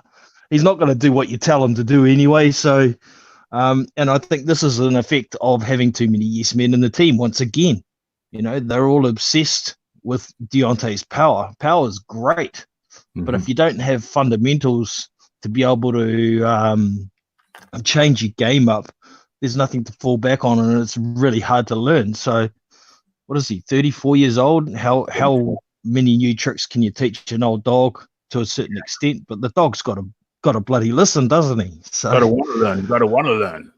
He's got to learn. 100%. And if he doesn't, he's going to end up on his back a couple of times and stopped again. So with the time frame they've got, I don't know if anything can be done with Deontay. He's got that one punch. He might get lucky, but if I was a world champion for 5 years, I wouldn't want to gamble like that. Yeah. Gamble like what? Gamble at hoping you can land that one big punch. Oh, yeah. You're gambling on that one punch. Who was it that? Who was it that came up with the analogy? Somebody came up with the analogy the other day. Oh, I think it was the Beeb. He said, yeah. So, who would you rather be? Would you rather be the man with a Mac 10 in your hand that can spray out bullets, or would you rather be the one with a Magnum, with one in the chamber, just one in the chamber? And obviously, you want to be Mac. You want to be the Mac 10. You don't want to be the Magnum. Damn right. You want to be the Mac 10, James. Hello. Is it working? Hello. Yeah. You fell off. You fell off for a little bit. I had to react. If I walk far away from the computer, it disconnects me. Oh, I get you. That's high tech for you, my friend. You're too high tech. All my stuff has a wire on it. So my wireless headset. Yeah. So Larry Holmes. So I like to give the benefit of doubt to Wilder's team. What Larry Holmes is saying I don't want to disagree with Larry Holmes. He's a bloody brilliant boxer, and he's an OG. He's an OG. Yeah, you can't disagree with him. In a sense, but you can. Yeah, because this is Rafael Dawkins Combat Radio. You are allowed. But what Larry Holmes is talking about is adding things to Wilder and teaching him things and saying stuff to him in the corner. Yeah. But what I'm thinking is Wilder's been having this. He's done the same thing for 41, 42 fights. Yeah. And he's won every single one except for one. So why change it? It's a winning formula. If it ain't broke. Exactly. If it ain't broke, don't fix it. And after a while, you probably get to a point where you don't need to do much because you know it's going to happen. Well, you think it's going to happen. Exactly. If he's got that Magnum in his hand, the way I like to put that one is it's a Magnum. It's a marksman on the Magnum versus a Mac 10 used as a 4-year-old girl. Which one would you rather have? That's the analogy. Who's using it? A 4-year-old girl? A 4-year-old girl is using the Mac 10. You have the Mac. You have the choice of weapon. You can pick what you want. So you saying you'd rather have the Magnum and no, what I say is that it's all about the user. See, it's like what Wilder is a marksman with that Magnum. He's the guy who's going to hit everyone. Yeah, until he does. Exactly, but he's usually against these 4-year-old girls with the Mac 10 spraying which way, spraying out rubber bullets. rubber bullets. You know, and you got Deontay Wilder just Yeah, the like a marksman stalking. sniper. Mm. Yeah, but it didn't work out for him, did it? It didn't work out because he stepped up, and you got to give him props because he did step up. So What do you mean he didn't know he was stepping up though? You can't give him props for stepping up when he didn't realize he was stepping up. yeah, but nah, I still give him props because he did step up. He did fight a better fighter than he usually did. So, But let's be clear about this. I don't believe he thought he was stepping up. He was fighting a rusty the first time around. He was fighting first time. a rusty Tyson Fury, and then Tyson Fury didn't take the immediate rematch. So then he got a different Tyson Fury. He got a fluid, confident Tyson Fury. I think Tyson Fury, when he was in the ring the first time around, he lacked a bit of confidence because of the fear of the right hand. But then he got over it. When he thought about it, he reflected on it and thought, hold on a second, I took those right hands, even though they weren't the best that he could throw, but I still took them. And if I get better, or when I get better, he's going to be in trouble. Big boys boxing. Yeah. I don't like that analogy. Sorry, carry on. Where you go, Rick? Where you go, mate? Yeah. So what I was just outlining the thing again. So I don't think Deontay Wilder signed Tyson Fury up on the basis that he was going to be fighting a great fighter. I think he signed him up on the basis that he was fighting a washed up, rusty fighter for the first time around. First time around, yeah. First time around, definitely so. Yeah. Second time around, I think he was tied in for the second one. You see what I'm saying? So he didn't. The second version of Tyson Fury was not the one he signed up for. Is my argument. Yeah, well, he got a totally different opponent, didn't he? There you go. Credit to Tyson for stepping up his game. It's like something flicked in his head, a switch. Wait a minute here. I'm a way bigger man. Why don't I just take it to him? Yeah. And it worked. Yeah. So I can't see Deontay doing anything second time around to be able to combat that. He's 30 pounds smaller. He's a couple of inches shorter. He's used to being able to use stepping back out of range as defense because he doesn't really have defense when he's fighting somebody who's bigger or the same size as him. I mean, even Gerald Washington was having great success against him up until he got that lucky punch in. So, it's certainly an interesting situation Wilder got himself into. And I think the second fight prior to that, he maybe had convinced himself that he was better than Tyson Fury, but he didn't really know what he was getting himself into. So he paid the price. He paid the price. And Michael J. White. Hey, it's good to have a Hollywood superstar in the building, Michael J. White. Is this AJ? Is this a AJ channel? Well, firstly, I don't mean to be pedantic, but I have to correct your grammar on that one, my friend. Is this an? It should be an AJ channel. Lol. Well, I think you've got James over here. You see, let me move your comment out the way. You can see the names. Oh, shizzle. I got to move that out of the way too. Well, let me move the banner out of the way. Is it a banner or is it that's branding banner? Okay, let me move that out of the way. So now you see the names. Okay, right. So over here, you have James to the right, or to the right. You have James, and he leans towards Tyson Fury. Is that fair? Is that fair, James? He's a fan of both. Yeah, definitely. Yeah, definitely. There's a definite lean towards Tyson Fury there. In the center, you see Big Boys Boxing. And Big Boys, is it fair to say that you lean towards Tyson Fury? That's my perception. It could be right or wrong. Slight leaning. It's hard for me to actually. If I lean towards anybody, I lean towards Hemia, and most of you wouldn't even have heard of him. There you go. There you go. Yeah. There we go. That's Big Boys Boxing's leaning. Me, where do I lean? I lean towards the guy who was out there waving the flag, carrying the banner, carrying the heavyweight division on his back, while Tyson Fury was in and out of various different houses. As we've gone over that before, haven't we, James? He was in the whorehouse, the curry house, the ale house, the crack house. Yeah. So while Tyson Fury was doing that, you had another man carrying the division on his back, doing remarkable things, doing things that we thought he wasn't ready for, and setting high goals and achieving high goals. So if I have a leaning, it's towards that guy. Yeah. But you see that I always have a panel of guys with different opinions. So what you get here is ultimately a balanced opinion. Big Boys Boxing wants to say something. A little bit on top of that, I think everybody on the panel here was picking Wilder to beat Fury. So there you go. No, incorrect. No. On the last week, I changed in the last week.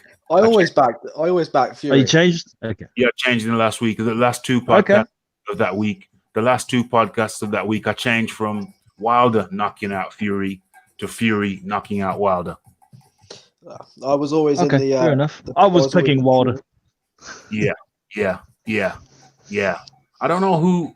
Oh, so I see what you're saying. He's a Wilder guy. Clearly, well, I don't know. I don't know what kind of guy he is though. Michael J. White. I see what you mean. There's some clues there. Okay. So he's probably a Wilder guy. Yeah. So I was picking Wilder to beat Fury all the way up until the very last week. On the very last week, I watched the first fight again, and I was struck by the second half of the 12th round, where Fury was pushing Wilder back, and Wilder had no answer. And I maintained that the second fight was a mere continuation of the second half of the 12th round. And it is my assertion and contention that Tyson Fury looked at that second half of the 12th round, and he brought in a guy who could help him to do what he was doing in that stage, help him to do it more efficiently. And that guy was a crunk guy, Sugar Hill Stewart. So there's a mixed crowd over here. Michael J. Very, very mixed. So you can't really say there's any real bias because, everybody leans a different way. Okay. So, yeah, there you go. Boom. Everybody's got their own leanings. You know what I'm saying?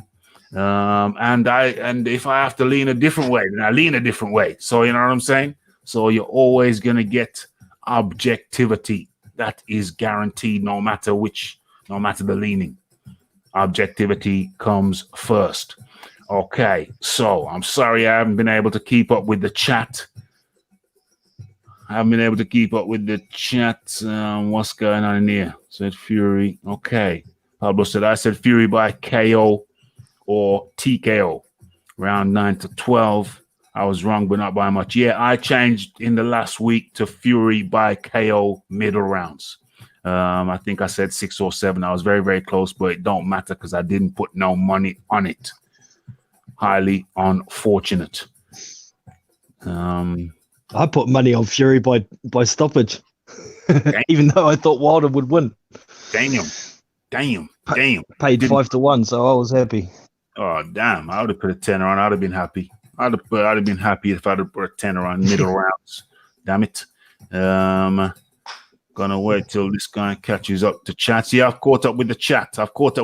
Michael J says he's gonna wait till I catch up with the chat. I've caught up with the chat. Oh, geez, man, that was ages ago. Oh, so you change your point of view. You change your point of view. You see how we convert people and change their lives, Big Boys Boxing? Lives get changed. Lives get changed in a short period of time. How you like that? Okay, so I think we've chopped that up. Whatever that was, my memory is horrendous. What was that? What did we just talk about? We talked about the Larry Holmes thing. We talked about what Wilder needed to do. Did you ever go, James? Did you ever go on the Larry Holmes thing? Yeah, I think so, yeah. Okay. So that was chopped up. Nicely. And Marla up in the building. Where are we? The link is there if you want to jump in. Anybody wants to jump in, the link is there. Jay White is saying thank you for the conversion. Thank you for the baptism. You are most welcome. You are most welcome, Georgie Porgy. Please don't forget to support the channel. That's a good reminder. Georgie Porgy, if you're new here and you have not yet subscribed, then please kindly do so by hitting that subscribe button. Wherever it is, bell icon, wherever it is on your device. Don't be afraid to tickle the PayPal button. Don't be afraid to hit that like button, and don't be afraid to follow me on Twitter. Have no fear. Okay, so let's move on now. The running time is good. Okay, so Big Boys Boxing and James. Did either of you see the Chocolatito versus Calify fight? No. What a destruction. Far out. Yeah, talk about I thought Chocolatito was coming towards the end of his.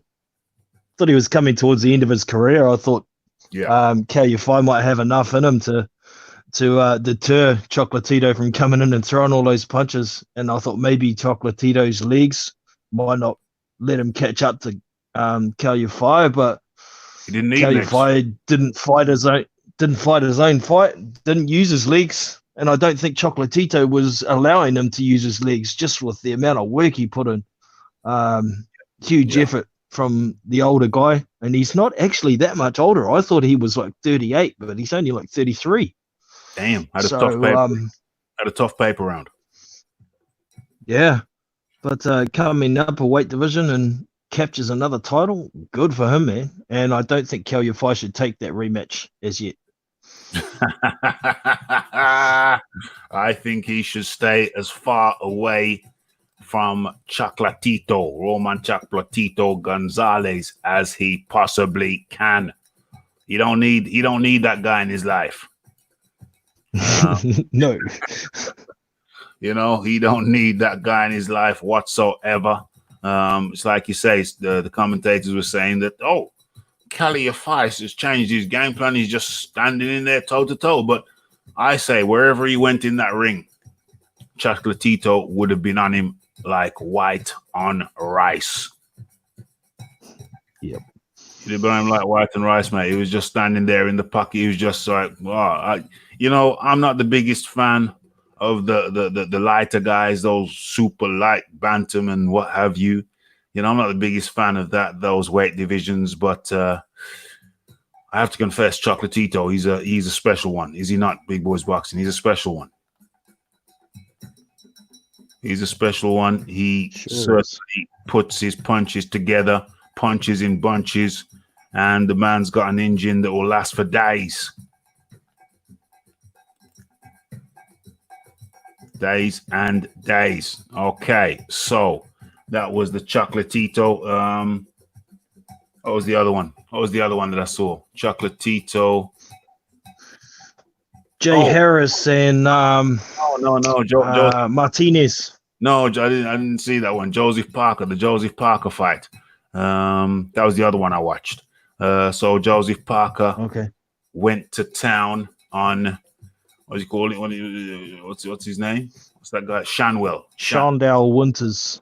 Shondell Winters went to town on him. Is Shondell Winters some kind of cruiserweight, the Big Boys? He's fought at cruiserweight a few times, but he's fought at heavyweight a few times as well. He had 3 upset wins in his last 5 fights. So that's why he was had a WBA ranking, and that's why he got the fight. That's why he got the fight. Yeah, he looked a tad undersized to me. He's only 6'2" and 208 pounds. He's not a big guy for heavyweight. He's not a big guy for heavyweight, but as I said in my while the battle from pillow to post, said Pablo. What I said in the video, the corresponding video, the Shondell Winters versus Joseph Parker. What I said in that video was, Shondell looked like he was better off down at cruiserweight, but I think that some of the cruiserweights want to come up because there's more money at heavyweight. That certainly is the perception, big boys boxing. Yeah, there's definitely a lot more money than cruiserweight at heavyweight. So I guess that's what the attraction is for guys Yeah. coming up. I mean, cruiserweight is pretty dead division at the moment Yeah. because a lot of the good guys have moved up. So yeah, it's a bit of a Cinderella. It's a bit of a Cinderella division, the cruiserweight. I find it's not light heavyweight, it's not heavyweight. It's like an in between thing, the thing. Only in existence for something like 25 years, unless I'm mistaken. That is certainly my perception. James, did you see the Joseph Parker fight? Nah. No, James is just a wilder man through and through, fury man through and through. Give me I work on a Saturday, so I Okay. get home and I go straight to bed pretty much. Yeah. He very sensible, very sensible. Get that recuperation in. So, but the finish, although Shondell Winters seemed undersized, the finish, big boys boxing, was devastating. it was. And it wasn't really the last combination that put him on the floor that was the most devastating punch. There was a jab right hand just before the final combination, and it pretty much put Winters out on his feet. He was standing there with his hands down, not knowing where he was, before Joe let rip with a right hand, a left hook, and then another right hand, and he went down and just about went right out of the bloody ring. So Damn. Yeah. it was a nice finish for Joe, and he needed it. So hopefully we're going to get to see something better. I did see Eddie Hearn mention that he might put on a show in New Zealand for Joe Parker. So I heard that. That rings a few bells for me with regard to what quality of opponent will come way down here. But, maybe a Sergey Kuzmin or a David Price he might send for a trip down here, have a holiday while he's down here. Yeah. I don't know. Yeah. I see. And there's also talk of an extension on the Joseph Parker contract with the Matchroom. Yes, I did hear a whisper about that as well. He's still got one more fight left on his contract at the moment. Mm-hmm. So I would guess a lot's going to depend on what opponent Joe's going to get next and if Eddie can guarantee him a decent fight by the end of the year. But we'll see. The spider bite certainly threw a spanner in the works for Joe once he signed with Matchroom. That has to be said. It's not all Eddie Hearn's fault that Joe didn't get any good fights at the end of last year. So it is what it is, and we'll see what happens. We shall certainly see what happens. Who would you like to see? Who'd you like to see Parker against, James? Who would you like to see Parker against? If you had to pick, I'd like to see Parker against probably Usyk, I'd say. And I really wanted to see that fight happen when there was all talk about it, but yeah, it's possibly still could happen. I did see was it the Dazn pre-fight sort of warm-up they did? They had Joe Parker, they had Devin Haney there, and a couple of Dazn guys, and they were talking about a few things there, and shivers. It's just about left my head all of a sudden now. What I was going to get to. I think Chizora's got Usyk next though. He was talking about what Parker. What they were talking about was what the plan was for Anthony Joshua. And they were talking, yes, they're going to have the Pulev fight first and aim for having Usyk versus Joshua at the end of the year. But if they can possibly make an undisputed fight for the end of the year, it's likely the WBO. Josh might have to vacate the WBO belt, and Eddie was saying then it'll be Usyk and Parker at the end of the year. So, if it happens, I'll be happy. In the meantime, that's the thing, isn't it? So, he needs it. He doesn't want to fight somebody again like Shondell Winters. No way. He needs somebody that's inside the top 20 at least. At least inside the top 20. James. How good is, I don't know, how good is Joseph Parker? See, so that's always wondered how good So obviously, Big Boys Boxing. You're from New Zealand. You probably know more than I do. So, is he? Would you say is he top 10? Yeah, I'd say he's a top 10, but I don't know about top 5. It's pushing at the moment. And a lot depends on ring on the night. Some nights he's very elusive and moves really quick, but we saw over the weekend he was quite plodding. He wasn't using any angles. He was concentrating on trying to throw big punches rather than box like he usually does. So some things work for him, some things don't. He's got a whole lot of potential, but to me, he's never fully utilized the potential and skill he has. So, you know, I've kept it real throughout my YouTube career so far. I was picking Joshua to beat Parker when that fight happened, and I thought it was going to be a points decision. I thought White was going to lose to Parker, and I still think that if they fought again, White would lose. But you know, like I say, it depends what Parker comes to the ring on the night. So I've got him at about number 7 at the moment in the world. See, I just thought, I just had a thought come to my head. I'd like to see Andy Ruiz again versus Joseph Parker. That'd be a good rematch. That would. That could be a good fight. Yeah. So Andy Ruiz was in an interview over there on Fox, I think, or PBC on Fox, something like that, whatever they call it. And Andy Ruiz was looking large. Looks like he's living large, and looks like he's living large, looking large, eating large, eating large. And you know, this is a live show, and I really hate to have to go searching for stuff during a live show, but it is a live show, and you can do that. You can do that in a live show. It is in no way prohibited. Andy Ruiz on Fox. So I'm going to do just that and hope that I can find the picture that I want to find. Andy Ruiz. The fatty McFat. Oh dear. PBC on Fox. I really need a secretary.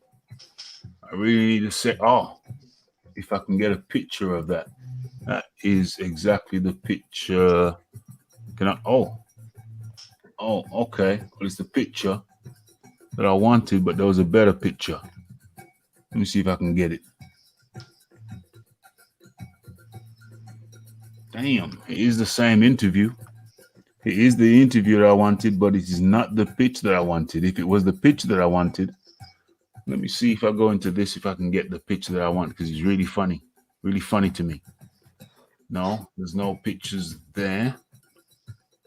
So let's come out of that. And as a matter of fact, damn it, let me share my screen, like make it more entertaining for y'all at home. You can see what I'm doing. See how considerate the Rafi is. Okay, boom. So this is the pic. Oh, there it is. Damn, it's in front of my face. Can I get this bigger? Can I get that bigger? I don't know if it's big enough for you to notice what I notice, but ladies and gentlemen, Andy Ruiz has new teeth. Probably too yeah. Now you pointed it out. Clear as day.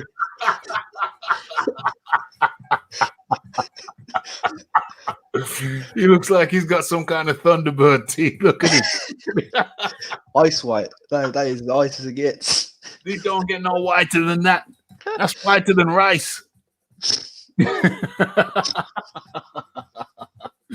Andy Ruiz. Forget about blowing him up the Goodyear blimp size. It's all them Snickers bars, he rots the teeth away. But Andy Ruiz, it's going to be revealed here to you. Luis Ortiz's wig was exposed on here, Rafael Dawkins Combat Radio. There was much debate about his age. Much debate about Andy's Ruiz's age.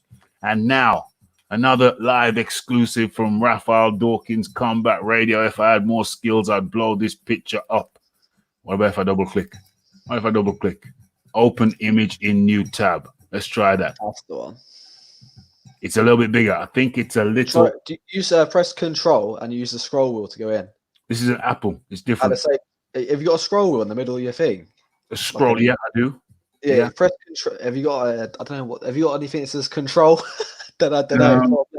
The one that was right left. If you hold that at the same time scrolling, it should zoom in. This is Apple, man. These chisels are different. I can't see nothing that says Control. But let me try Shift and press the. Yo, I need a computer course, bro. I'm telling you, I need a computer course. It ain't getting any bigger, but I really need. Let me say expand. I need a course. I need to buy a book course. You know, 3 little dots in the right corner there. 3 little dots in the right corner. Yeah. Press that one. Yeah.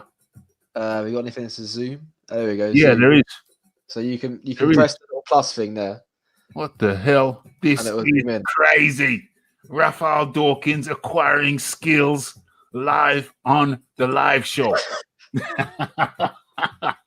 I don't think it has enlarged for you yet. Can you see it? The enlargement? Yeah, it's not enlarged yet. Yeah. Big Boys Boxing. Those look like new teeth to me.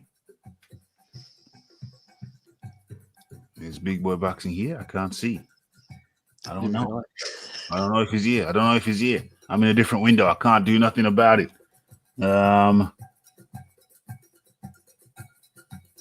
Yeah, so there you have the news, the new teeth. Raphael Dawkins acquiring skills live on the live show. Smokes battery and cuts the phone. Oh, I see Big Boys Boxing there. Cheers, B. Cheers.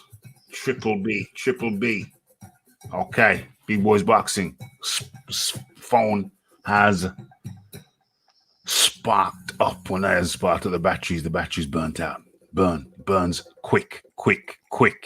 Okay, let me get back into the chat, see what's going on before we move on to probably the last or 2 subjects. And make sure the link is in the chat at all times. Okay, Parker has potential but needs to step up now. Michael J. White, it's another tough one. Good boxers like Usyk can control Chisora, but Chisora is an animal up close, a beast. The man's a beast. I think Parker could piece Chisora up with his double jab, using that to control range and set up combinations. Easier said than done, Marla. Easier said than done. Not saying he can't do it, but easier said than done. You know, Chisora is I think he's better than people give him credit for. Did you see the fight with Dillian White, James? I think that was up until the knockout. Yeah, it was a really good showing from Derek Chisora. Really good show. I think. Would you say that Chisora was winning that fight up until the knockout? Maybe edging it. Yeah. Because them body shots, I could feel them all the way from over here. Yeah. He was pounding that body. Yes, and he was doing that to Dillian, the guy who beat Parker. I'm not going to use triangular theory, but just to say, I only say that to say that, Chisora underrated. To be fair, Takam was doing he's a veteran, though, isn't he? Say that again? He's a veterin. He's got the veteran skills now. He's wily. He's wily. He's got wily skills. He's acquired skills along the way. And I think his performance against Dillian White shows that. When he needed to step up, he stepped up. He was underperforming against Takam. But what a knockout. What a knockout. Hey, I don't buy that Ruiz was out of shape. Fury put on the same amount of weight as Ruiz and he looked fine. Yeah, that's true. But Fury's like about 2 foot taller, though. and plus Ruiz was overweight in what he was already. So you're adding to an already overweight person. Yeah. Adding lard on top of lard. Adding lard on top of lard. Where are we? Yeah, nice one. Thank you for your attendance. Big Boys Boxing, much appreciated. Much appreciated indeed. Okay, and we're scrolling through some of these chats. Ruiz put on a lot of flab though. Fury still looked pretty trim for the weight he was carrying. Yeah, he's much shorter. Much shorter. Hold on. How did I enlarge that picture? I just went into I touched the three spots, and then he gave me the option, didn't it? Yeah. Did it? Yeah, Top yeah. right. Top right, 3 spots. Hold on. Have you got an Apple? Oh, I'm on a just normal Windows desktop. Okay. Yeah. I got you. It's the same with the all browsers are pretty much the same. They're all built off the Chrome. Yeah, I'm gonna have to do some kind of online course on how to use this shizzle. Yeah, Windows is a lot easier. Yes, totally. Absolutely, totally. Okay, so I think we're coming to one of our last couple of topics. But damn, the chat has been super active. I don't know. It's crazy. It's crazy how active the chat's been. Absolutely mad. Absolutely start raving. All the top things talking about already. There's lots of talking points at the moment. Loads of talking points. Lots of talking points. You know what, people, when you come over here to Raphael Dawkins Combat Radio, it's always talking points. There's always talking points. And that said, what am I going to now? Glovegate can't do. Sorry about Glovegate, folks, but my gloves are in the boot. Gloves are in the boot of the car, in the cotton. What do you call it? What do you call that sack? That thing, that bag. Backpack. Yeah. It's not really just something you put over your shoulder, your one shoulder. It's like it's a pump bag. Like a pump bag. Like a pump bag. Like a duffel bag or something. Duffel bag. A duffel bag over the one shoulder. I wouldn't leave it in there in the summertime, but it's winter now and it's cold, so it's not going to affect the leathers. You know, the leather skipping rope. So let me go. Let's have a look at the topic sheet, see what's left on the topic sheet. There's always things on the topic sheet over here at Raphael Dawkins Combat Radio. And if you have not subscribed already, please kindly do so. If you've not hit the bell, if you've not hit the like button, but enjoy the content, then please hit the bell, the like button. What am I looking at here? I'm looking at something. I can't see the title. All the time reject. Oh, yeah, we already know that's rejected. We know that's rejected. Roy Jones says Deontay Wilder has. Oh, we just found our next topic. Where the hell is? Oh, there it is. Okay. So what I need to do is boom, share my screen. What's going on over here? All the information for everything you want to learn is available on YouTube. No course is required for anything. Yeah, I'll do a YouTube course. That's a good idea. Just go on YouTube. Get it on YouTube. No payment for courses. You can press control and yeah, that's good. But I need to learn a lot of shizzle. There's a lot of shizzle I need to learn. From A to Z. Because Rafi, there's a lot of things I want to do. So there's a lot of things I want to learn. And first thing I want to learn is to clean out the damn computer because I think it's been running just a fraction slow lately. How old is your computer though? It's a high spec though. I bought it second off eBay. It was in top condition, but it's a high spec. You know what I'm saying? So it's like new spec. It ain't really old. So shouldn't be having any issues with it. I think maybe I just need to clean it out, get rid of some unused files, but I don't know. I really need to get on top of this on this computer game. I'm at uni and have spent more time on this than reading books. Damn straight. Michael J. White says, first time on this chat was on with Wilder fanboys on the other night, kept getting blocked by the host. Nah, there's no blocking over here. I think he's on the other channel, that BFTV one. Oh, bloody hell. They're sensitive. You can't even talk. You can't even talk over there. You know what I'm saying? You can't even talk over there. Granted, Fury was hitting with the inside of his hand, but to claim shenanigans is hilarious. Yeah, I wanted to do a demonstration of Glovegate. I wanted to go into Glovegate with a demonstration with gloves, but I left the gloves in the boot of my car. So we're going to save Glovegate until Wednesday. Yeah, that's what I need to do.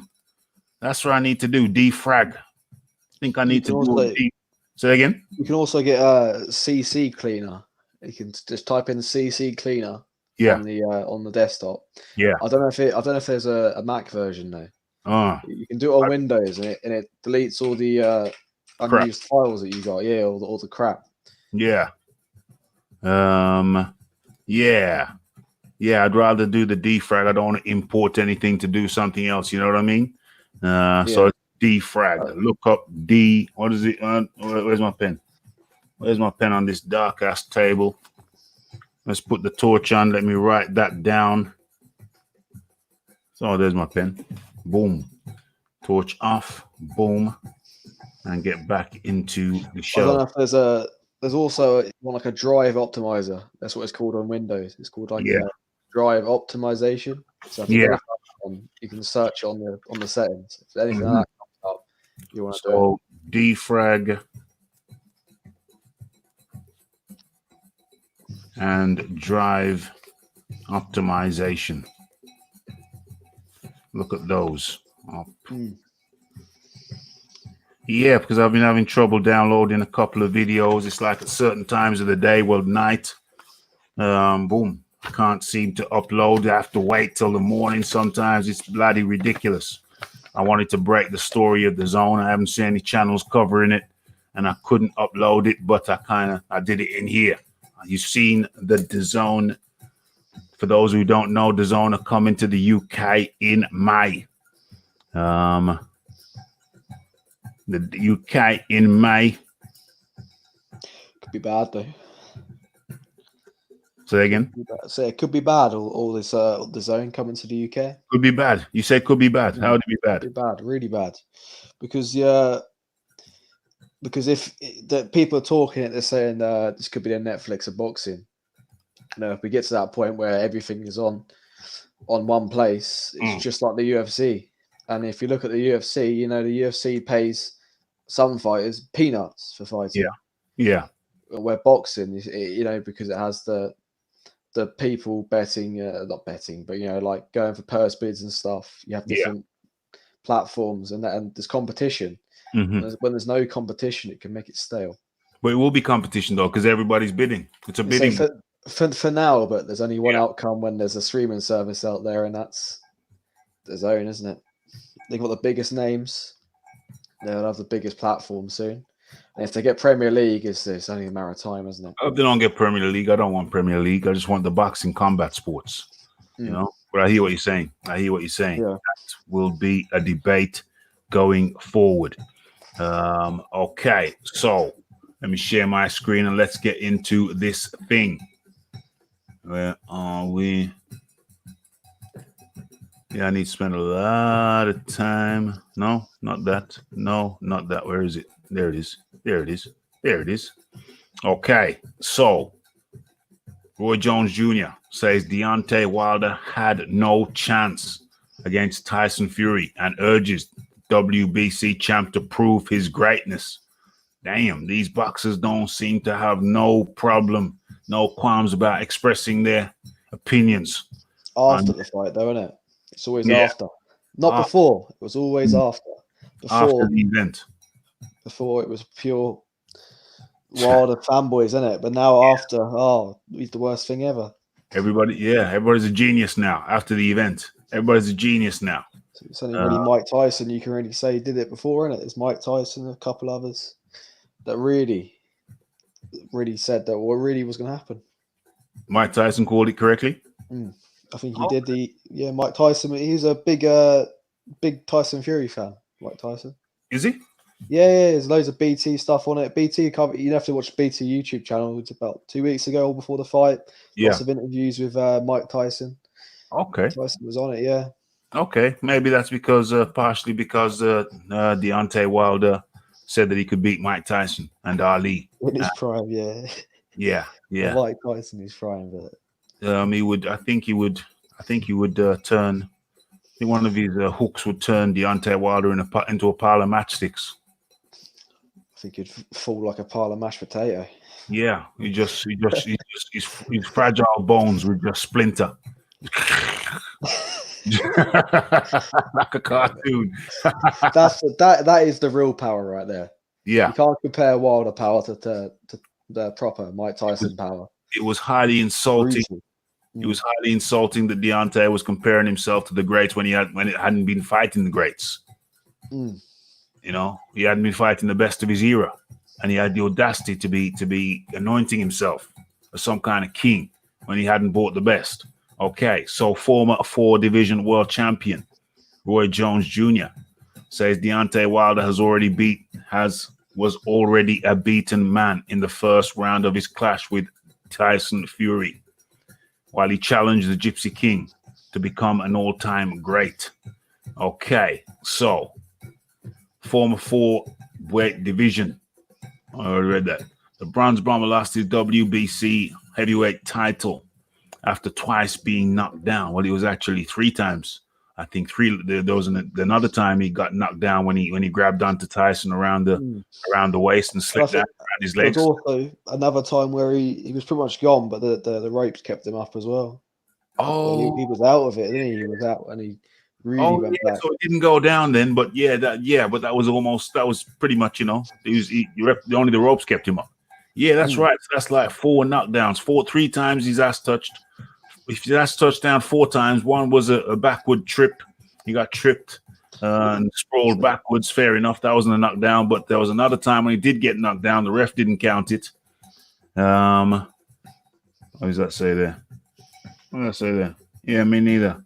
At the time, just saw a live stream going, yes, like this.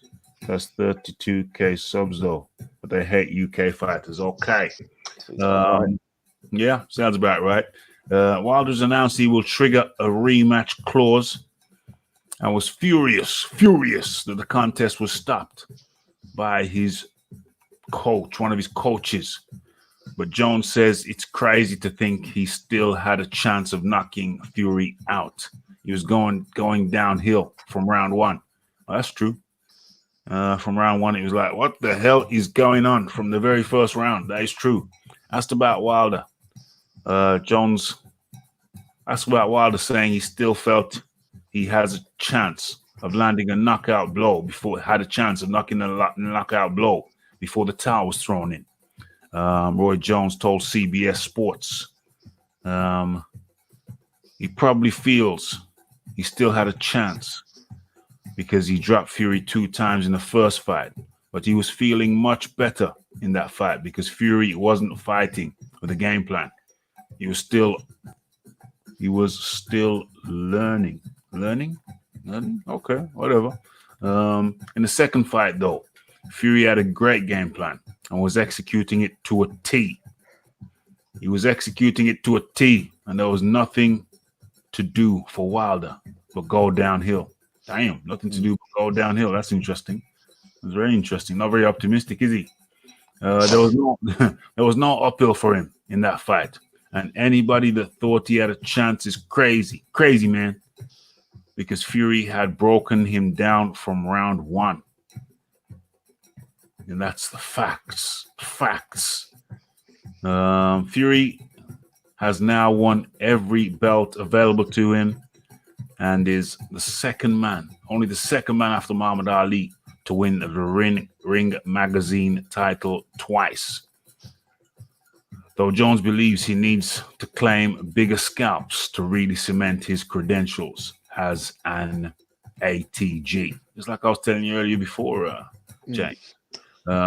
He continued, you can't call Fury an ATG because the bully Wilder just hadn't been bullied yet. The bully beat up a lot of people, don't get me wrong. But if you look back at the names on Wilder's record, they don't add up to the names on Mike Tyson's record. They don't add up to the names on Anthony Joshua's record. Come on, you don't have to go back. It don't really. I say Dillian White's probably got a better record. Yeah, Dillian White's probably got a better record. You haven't got to go all the way back to. You haven't got to go all the way back to Mike Tyson to compare his resume. Compare it with guys now. His resume is poor any which way you cut it. We're talking about Deontay Wilder, the only person that has a record that we know anything about, and he never had a professional career and was a celebrated amateur at best, was Luis Ortiz. Yeah, that's a good point. Ortiz was a good fighter, but with his lack of pro experience, Wilder took him into the deep water last time and drowned him. Lack of pro experience. I've never heard anyone say he lacks pro experience. I think he means he lacks top rank experience. Experience with the top boys. The top boys. Ortiz hasn't fought the top boys of the division. The only top boy in the division he's fought is Wilder. He hasn't fought the top boys. And that's the only real fighter on his record. I think Ortiz was past it age-wise as well at the age of 55 years old, whoever he is. It's past it, let's be honest. Yeah. Let's not beat around the bush. Let's be honest. And he bossed Wilder. He absolutely bossed Wilder for how many rounds? 6-7 rounds, was it? Yeah. And then, I think that's why Wilder's probably so angry, because the way he probably sees it is the same thing happened then that would happen in the Ortiz fight. The same kind of got bossed, but I punched him in the face. I knocked him out. He's delusional. Because he was all over the place. He was on Bambi legs. He was on Bambi legs from the start. And I think that I don't know. There may be some external factors behind him being on Bambi legs, but I think the mere fact that Tyson Fury had him on his back foot the whole night, that's a different type of movement. Walking backwards isn't the same as walking forwards. There's more energy expenditure, I would imagine, in walking backwards than there is forwards, because you have to concentrate more. You do, yeah. It's an unnatural movement. Plus, Wilder hasn't had to do it though so often, and he hasn't had to do it. So it's an unusual movement, and he hasn't had to do, probably even in training, probably even in sparring. He doesn't have to do it very much, because he's more oftentimes the guy going forward, almost always the time the guy going forward, or is walking in a circle, going forward or walking in a circle. But as for walking backwards, he was walking backwards for the whole fight, almost the whole fight. And I think that alone kind of just drained his central nervous system, just constantly walking back with this big, huge blob coming towards you. It was the reach, wasn't it? It was the most fighters he's fought has not had the reach that Tyson Fury's got. So Tyson Fury can proper probe with that jab of his and push him back, push him back. So now he's having to deal with walking backwards and also worry about getting punched in the face with a longer reach. That kind of stuff can sap your energy. If there wasn't any external factor involved, then I think that the combination of him having to constantly walk back and avoid punches, so he's already doing an unnatural movement to him, walking backwards. It's unnatural. So that's an unnatural movement, and that's burning up more energy than walking forwards. That's A. And B, now he's having to slip punches. Now he's trying to slip punches, so he's doing two things that he doesn't want to do. Walk backwards and slip punches. And he's doing it all wrong as well. He's doing everything all wrong. You don't slip punches that are moving your head back, I tell you that much. Exactly what you don't want to do. Yeah, so he's not really slipping them. He's just leaning back out of the way, leaning back and walking back, Tripping over his own legs. Tripping over your own feet. He couldn't handle it. It's like those horror movies where, like Bambi. Yeah. That's why I think of Bambi. Bambi on all over the place, literally. Bambi on ice. But it's like one of those horror movies where the bad guy is coming towards the victim and he's just walking slow, but the victim's running really fast. And the victim's falling over everything, falling over trees, bushes, little garden walls. And the bad guy's just walking forward slowly, but he's still catching up. You know what I mean? He was like that for Wilder. He's kind of trying to run back, but he's tripping over his foot, tripping over his lace, tripping over the ring, tripping over everything. He's tripping over things that don't even exist. and sapping the whole of his central nervous system, just leaving him totally run down. What's going on here? What's going on here? So right now, also, yeah, see, Wilder was very heavy as well, where he put on what 19 pounds of it. So he also had that. So maybe he wasn't used to carrying all that weight. That's another factor. So he's carrying extra weight, although he's been heavier. I don't think that was his heaviest, or he's been as heavy at least on several occasions. So but yeah, there's a combination of factors.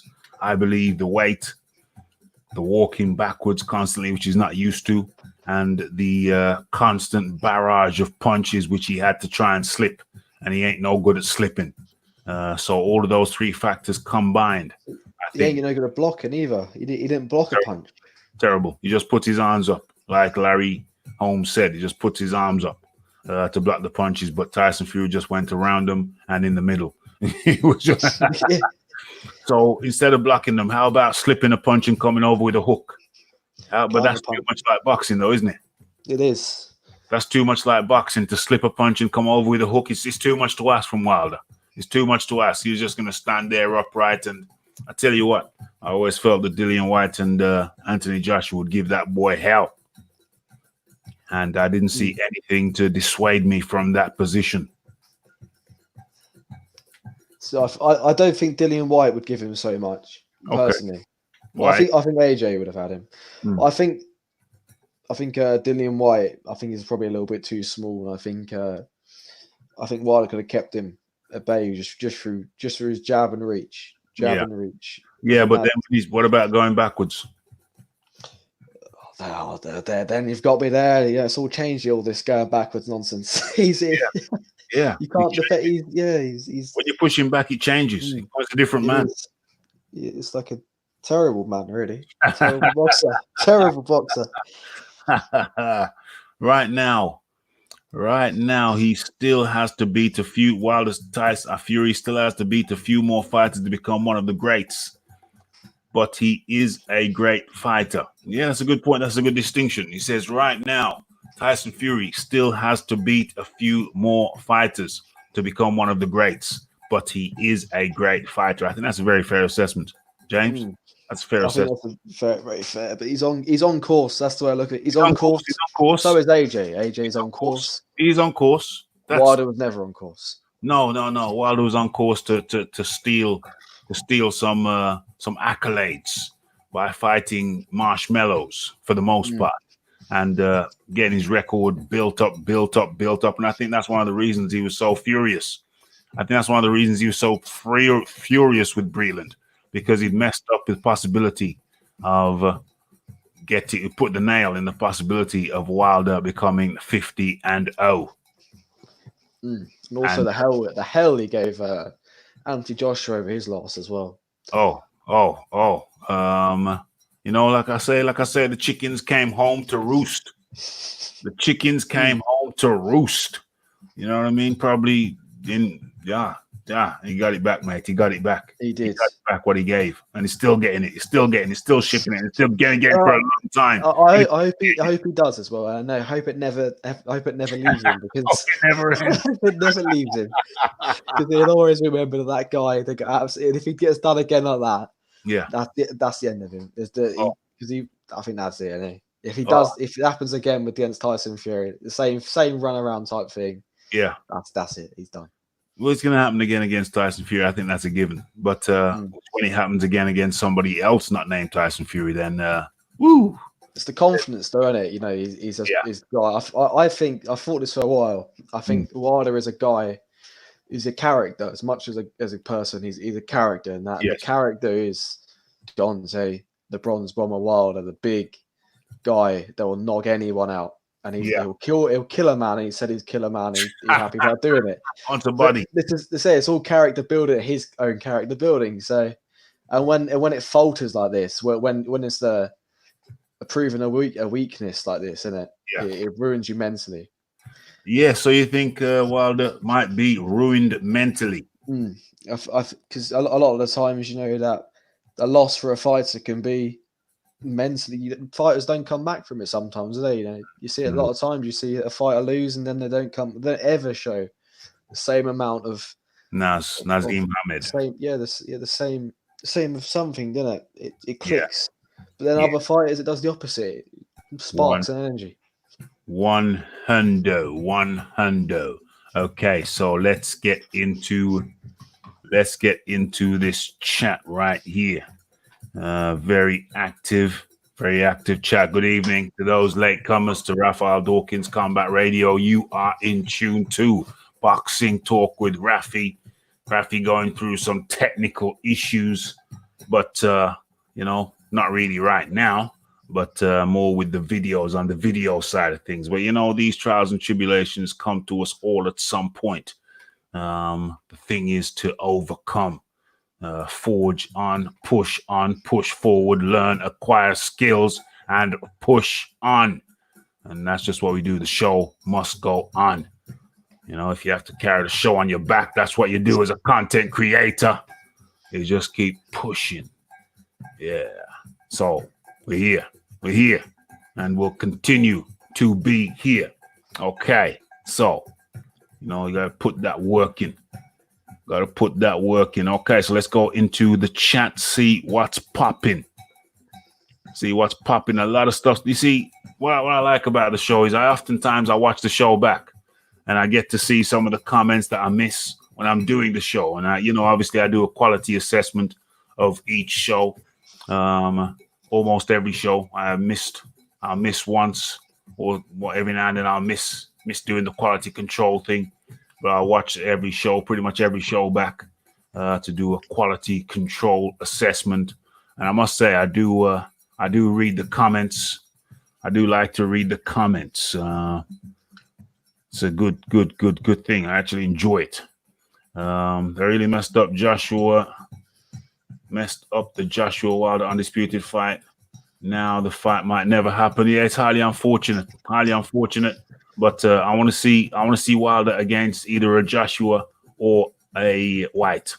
Definitely want to see him against one of the Brit guys, because I think either guy puts it on him. See where something's there sometimes, and you don't make other things. Now you see Tyson Fury come in the mix, and it's now Fury versus AJ. So you take one, but you got another. So not losing that much. Yeah, one goes away, but still, with all the chat that Wilder did, I really wanted to see him in that ring with Joshua, just to see the outcome. But he messed that up. He lost a lot of money on that. 100 million. 100 mil. Well, he made some money with the Tyson thing. They won't disclose how much. They try to keep that kind of hidden, but it wouldn't be. It wouldn't be. What the numbers are? Do you know what the number? I haven't really. I think the numbers are like I think that the numbers all at PBC, they often inflate them. They're often inflated numbers. They were talking about 25 mil. That Wilder and Fury are going to get 25 mil, but it's my belief that assessment was on the basis of selling 2 million pay-per-view. And since they sold less than 1 million pay-per-view and didn't hit the break-even point, then I have to imagine that you're looking in between the 12 and the 15 mil mark. Now, it's alleged that Tyson Fury had $100 million ESPN deal. When that rumor went around, which I didn't believe, and that rumor went around, and there was interviewing Bob Arum, and they said it's 100 mil. Bob Arum almost choked. He almost choked on his turkey. He almost choked on his chicken nuggets. You know what I mean? He said, 100 million? Where'd you get that figure from? Basically saying, no, it's nowhere near that. And so, I mean, do you see Tyson Fury getting 20 million against Otto Wallin? It's not worth it. No, clearly not. So the thing no one could get that. Exactly. No. Maybe AJ could, but that's about it. At a push as well. That'd be at a push. That's a push. So no, it's totally ridiculous. So the $100 million deal for Fury for ESPN was nonsense. It wasn't the case. if he got a 50 million deal for 5 fights. That would be a good deal. So yeah, so I think more in between the 12 and the 15 million mark. 15 mil would be a high point, because I don't believe that Deontay Wilder got 20 mil to fight Brazil. That was a load of caca that came from the other side. Where are they going to get 20 million to pay him from to fight Brazil? Really? See, I was watching that video Tyson Fury done. I was watching today actually. When he went for the first fight, he went around America and he asked people, just random people. He said, "Do you know who Deontay Wilder is?" And he said, "Who? No one know who's Deontay Wilder in his own his own country. You know, who's that guy?" It's crazy, isn't it? So the 20 mil. So basically, what I'm saying is all those figures over there highly inflated.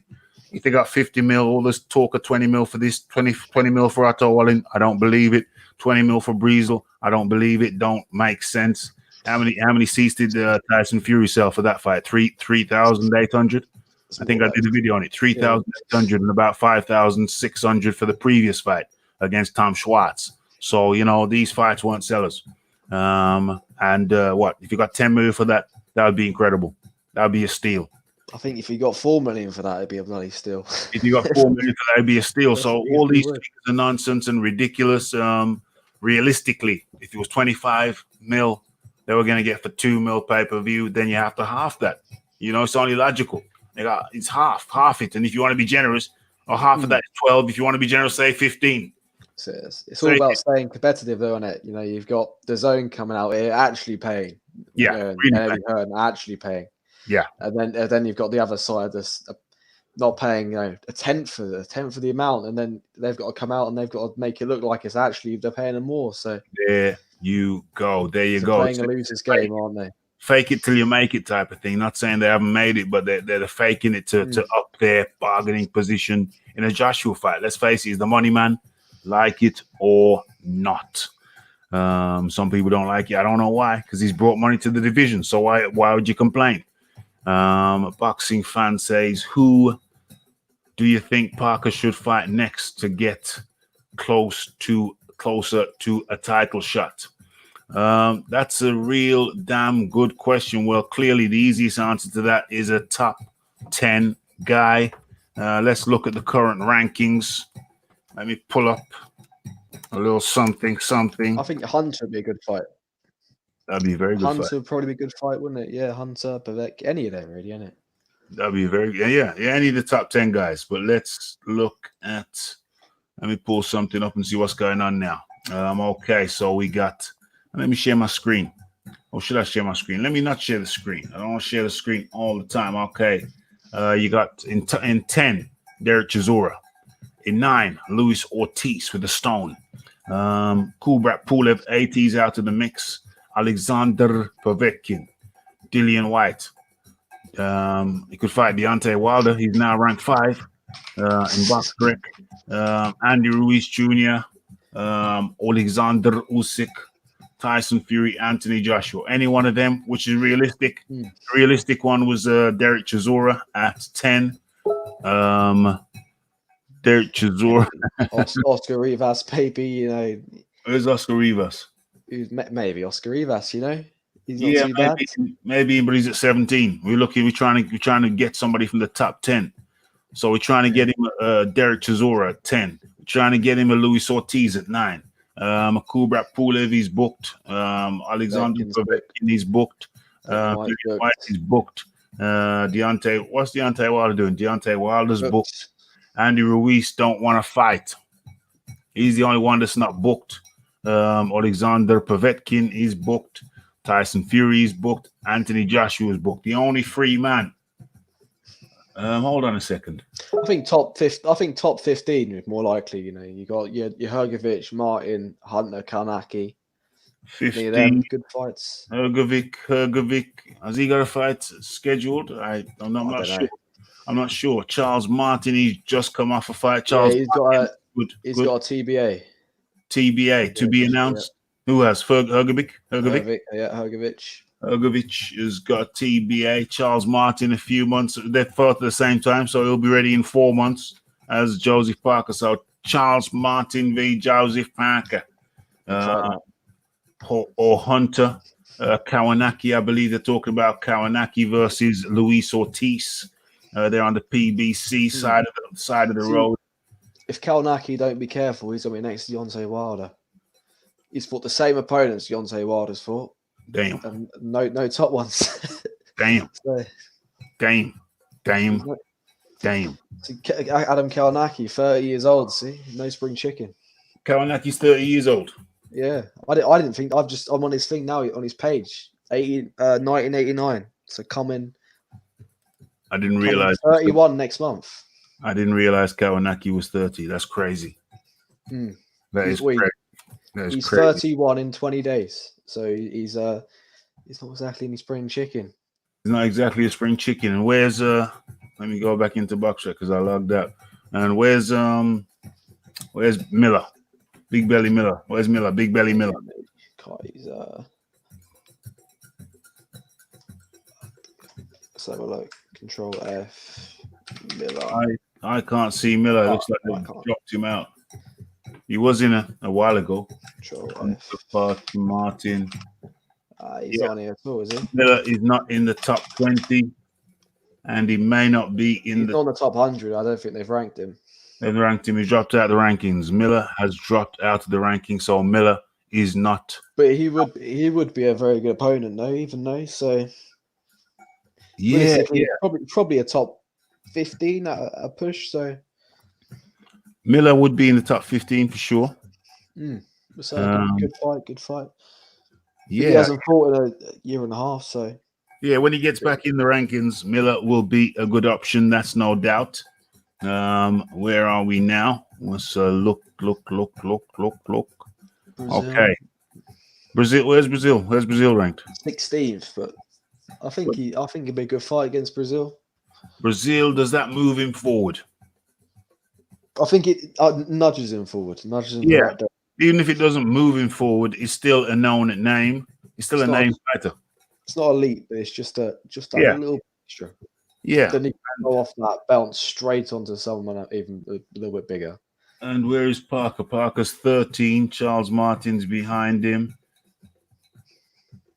Who did we just mention? Brazil, Rivas, Hergovic, any of these people. Brazil's 16th. Oh, yeah, there he is, 16. Hergovic is behind him. Charles Martin is behind him. Hunter's ahead of him. Ortiz. Maybe the winner of Joe Joyce and Daniel Dubois. Are they ready for the guy who used to be champion? Young upcomers. I say maybe Joyce, but not. I think Dubois. If Dubois does beat Joe Joyce, I don't see why not at that point. Where's Dubois now? Dubois is at 24. If he beats Joe Joyce at 19, they'll probably get him to what? It'll probably get him to 18, 17, around that, surely. So yeah, I get him up to Christian Hammer. Get him, Christian Hammer. Yeah, if he beats Joyce, then I think you should go for a Christian Hammer, not an Oscar Rivas. Yeah, Christian Hammer or Dominic Breezel. Yeah, those are his next targets. So my next fights for Joseph. Daniel Dubois. Even having said that, David Price is above him. Nah, but I think David Price is done. Good domestic clash. Daniel Dubois, David Huey Price. Fury as well. Huey, where's Huey Fury, yeah, 21. I'd have that. I'd have some of that. Huey Fury, he's never lost tragically to anybody big, so he's fought some big characters as well. I'd have some of that. I'd have some of who was that we just said? Huey Fury. Huey Fury for so Daniel. My plan for Daniel Dubois. Sorry, I say Huey Fury fought for Povetkin. Yeah, he did. I thought he won that. To be honest, at the time, really, maybe at the time, I was probably listening too much. But he barely won a few rounds. I thought he's the BTEC Tyson Fury, isn't he? The BTEC Tyson. Yeah, the BTEC version. So my remedy for Daniel Dubois. My schedule for Daniel Dubois is my options are David Joyce, domestic clash. Still get a lot of people out. Still people still want to see what happens with David Price. He either wins big or loses big. Huey Fury. So I think a Joseph Parker, Charles Martin, Hergovich, any of them. No, it's still coming up. You got to ground him. You ground him right. You just take him up one rung at a time. The problem that with Huey Fury is that he tried to jump up multiple rungs at a time, and he'd have a bit of success, then drop right back down. It was snake and ladders. I think if you climb the ladder one rung at a time, then you're far better off. And I think that's my recipe for the young Daniel Dubois. Bearing in mind, he's just 21. Well, these guys are pushing 30. Some of them are actually 30. Joe Joyce is what, 34? So 34. Joe Joyce needs to do it now, doesn't he? Needs to do it now. So my recipe for Daniel Dubois is slow and steady. He's 21 now. He can climb up those rankings slow and steady for the next 2 years until he's right in the top 5. Slow and steady. I haven't got the patience. I'm all about fast tracking. You're about there right to the top. Fast tracking, and then fast mistakes that need not have been made. Okay. Or fast success. Well, fast money goes fast as well. So, slow money, you make it slow, you build a proper foundation. And now we're going to do a mic check on Vincent Grant to see what his mic is sounding like. Vincent Grant, how do you do? Nothing. He's muted. He's unmuted. Vincent Grant, how do you do? I'm fine. Okay, Vincent, can't hear you, mate. You're just muffled. You're just totally muffled. So when you got your mic and your setup right, then it'll sound just crystal clear. Right about now, you're just totally muffled. So I don't know what it is with your setup, Vincent, but can't really hear you other than a muffled, very, very, very muffled sound. But if you want to just share your thoughts on whatever it is, just bang it out, mate. Bang it out. It's just I'm so happy that it's out of the picture for now. Okay, Vincent. Okay, sorry, buddy. Can't hear you at all. It's just a loud swirling sound, and then a little tiny voice in the background, Vincent. So when you get your mic right, there's something wrong with your setup, bro. Something wrong with your setup, because you sound like it's underwater. You know what I'm saying? So I don't know what the issue is with your setup, but it's wrong. It's very, very wrong. I don't know if you're speaking without a headphone. Maybe you're speaking without a headphone because it don't sound clear whatsoever. So the setup is headphone. Plug it into whatever device you're using. Obviously a headphone with a mic. I don't know what your setup is, but it's not broadcast quality, Vincent. So I wish you get your setup right. Get your setup right. Get the headphones with the mic in and plug it into your device, and you'll be fine. But right now, I have no idea what your setup is and how it sounds. So on non-broadcast quality, but it's not broadcast quality, bro. So I wish you well in getting your setup right. I'll be very intrigued once you get it right, if you could tell me what you're doing now, because whatever you're doing now, it just ain't broadcast quality, mate. So like I said, I don't know how you're doing it, but headphones with a mic in, and plug it into your device, and you should be crystal clear. I don't understand how the thing is so muffled on your end and the swirling sound. It's not broadcast quality, bro. So get up to broadcast quality, bro, and jump on. Okay, but in the meantime, let's have a look what people are saying. Oh yeah, there's some comments here which are on topic. So Glovegate is about Wilder fans saying that Fury slapped Wilder about rather than punching him about. Yes, indeed. Miller at the chemist. Miller's at the chemist. Yeah, I heard he's downsizing. I heard Miller's downsized a little bit. So I think that clearly will have to be off his medication. You know, the GW15, the human, what was it? The GW14. Proper hard stuff, isn't it? The proper steroids he was on, injection stuff. GW15, 16. Horse stuff, EPO, and what was the third thing? I can't remember. Oh, he was on bloody all of it, wasn't he? Yeah, there was a third thing which slips my mind now, but it was strong stuff. EPO, GW15, EPO. EPO is the strongest stuff you can get.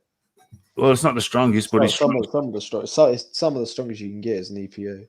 EPO, it's just blood, really, or plasma or whatever. But it is strong stuff. It is very strong. I'm on about the what do you call the stuff you inject in it? There's another way. Is it? Oh, growth hormone. He was on growth hormone. That's the one. That's what I'm about. That's like the strongest stuff you can do is like the proper horse stuff, isn't it? The horse stuff. That's steroids. Yeah, they give it to horses, isn't it? And it makes them grow. And then the humans take it and it makes them grow big. Yeah, it'll make them grow. Yeah. Well, growth hormone is quite expensive for this cheaper stuff. That's cheaper stuff. Growth hormone is quite expensive, but I guess he had a good connect. You know, if you got a good connect, then that changes things. That changes things. So Hammer, Breezel, Price would all get blasted by Daniel Dubois. Yeah, I'd take him up nice and slow.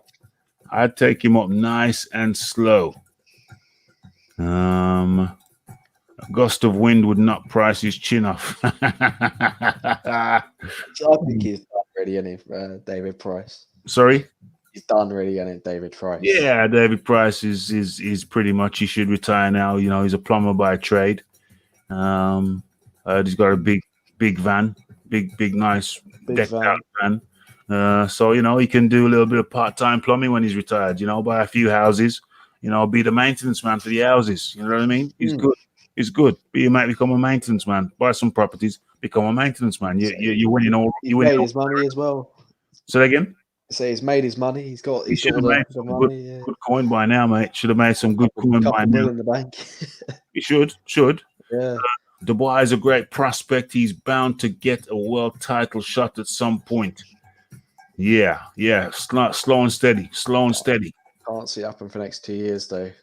Slow and steady. That's a good title. That's a good run. Slow and steady for 2 years. Boom, he's in the top 5 to get it right. All things with a good wind, with the wind at his back. See how he copes. Yeah, I agree. Pavel Sauer for Yui Fury. What? Pavel Sauer for Yui Fury this weekend. I didn't even know Yui Fury was fighting. I won't be watching that one. Yui puts me to sleep. Damn. I didn't even know dude was fighting. Yui should be a cruiser. He's tall but skinny fat. Nah, I think he's too big to be a cruiser. I think he's too big to be a cruiser. Vincent sounds like he's miles away from his mic. I don't know. I really don't know. It's a mystery to me. Once Vincent gets it right, I'd love him to explain to me what his setup is. I'd love to see it. I'd love to see a visual representation of the setup because I don't understand what kind of setup. His phone. Sorry? You could use his phone because you can't talk to your phone. It's just naturally has a better inbuilt mic than that. You can use your phone definitely, but you still plug your headphones in. I think, wouldn't you? Because there's a time delay. Well, even if he hasn't got a headphones, you could just use the phone microphone, the phone microphone. That'd be a lot better than what he used before. Yeah, that's true.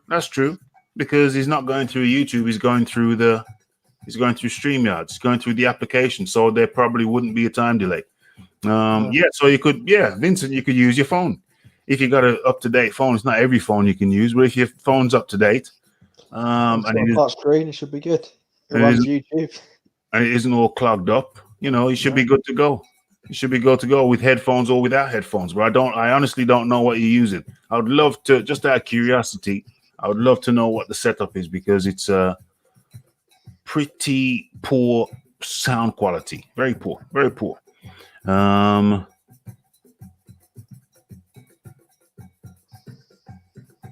Okay, so there's partial sentences there, which I don't know what I can. know, Michael J. White said Hughie Fury would have beaten Parker. So Hughie Fury would have been the worst WBO champion since Charles Martin. Hughie Fury would have beaten Parker, but he fought him. He would have beaten. I don't know. That's what the comment. Yeah, he would have beaten him. He would have beaten him. Okay, that's interesting because they did fight. Kawanaki ain't that bad. Yeah, he's good. Kawanaki v Parker would be good. Kawanaki v Parker would be good, but the PBC, it's a PBC thing. PBC, they're saving Kawanaki. They were saving him for Wilder. Now, I think they're talking about him and Ortiz. Hold on, but that's not the case. They're talking about Ruiz and Ortiz. But Ruiz doesn't want to fight till the end of the year. Ortiz wants to fight like now. So that's where Kawanaki comes in, I think. So V Fury was rescheduled. He was supposed to fight him last month, I think. Okay.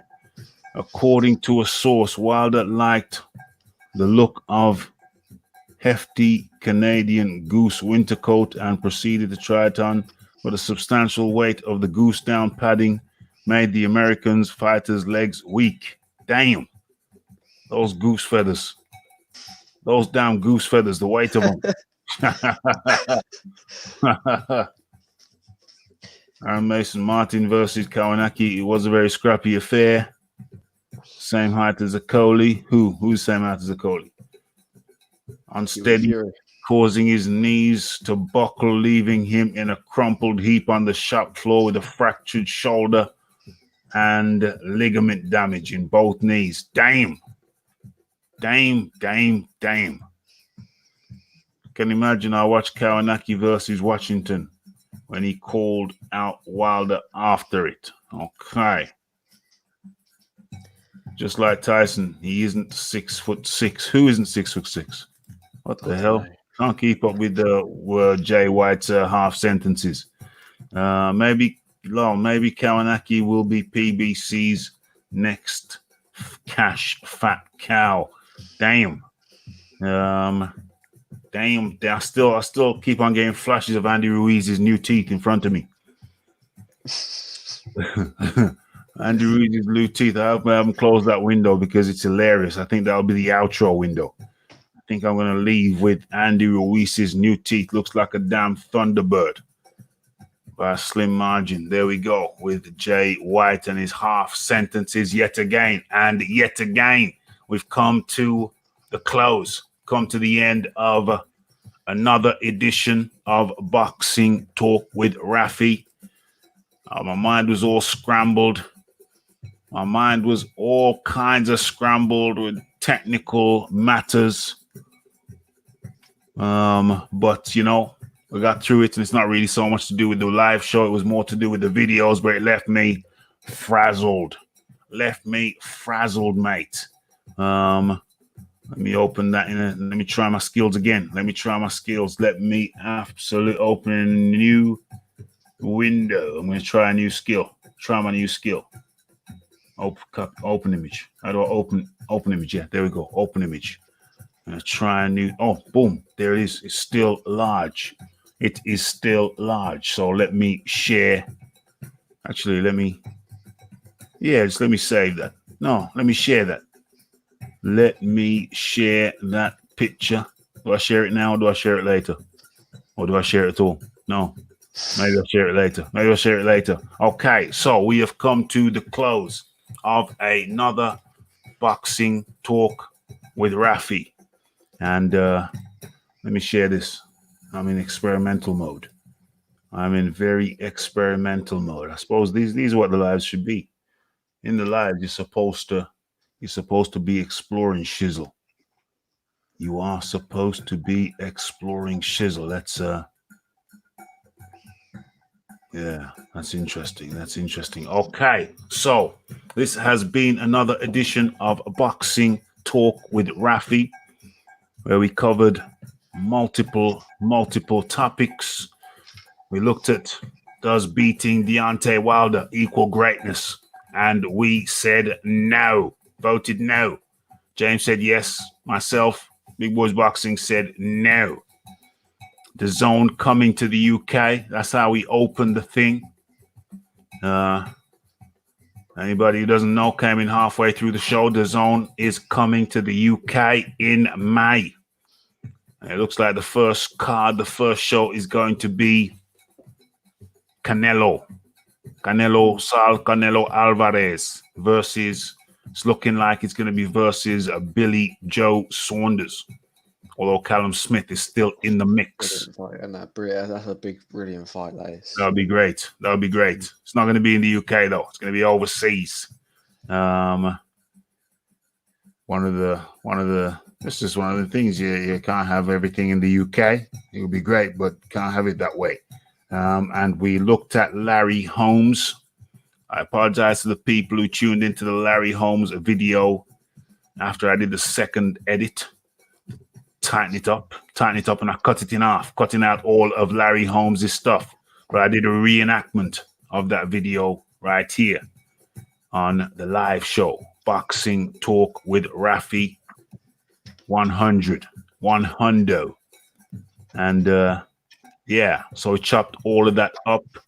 And where are we now? Looking through the windows. So see, this is why I hate the different promotional companies in boxing. They're a hindrance to the sport. I think it's the opposite. I think they're an absolute godsend sometimes because it keeps the sport relevant for money. Because if it goes in the way of the UFC, you'll have someone like, you'll have just the kings of the sport, like Conor McGregor. He's not the best. He's not the best at all. But he gets the best fights just because he's big. Just because he's big. And that's all. And just because you got one guy calling the shots, doesn't work. It doesn't work. Yeah.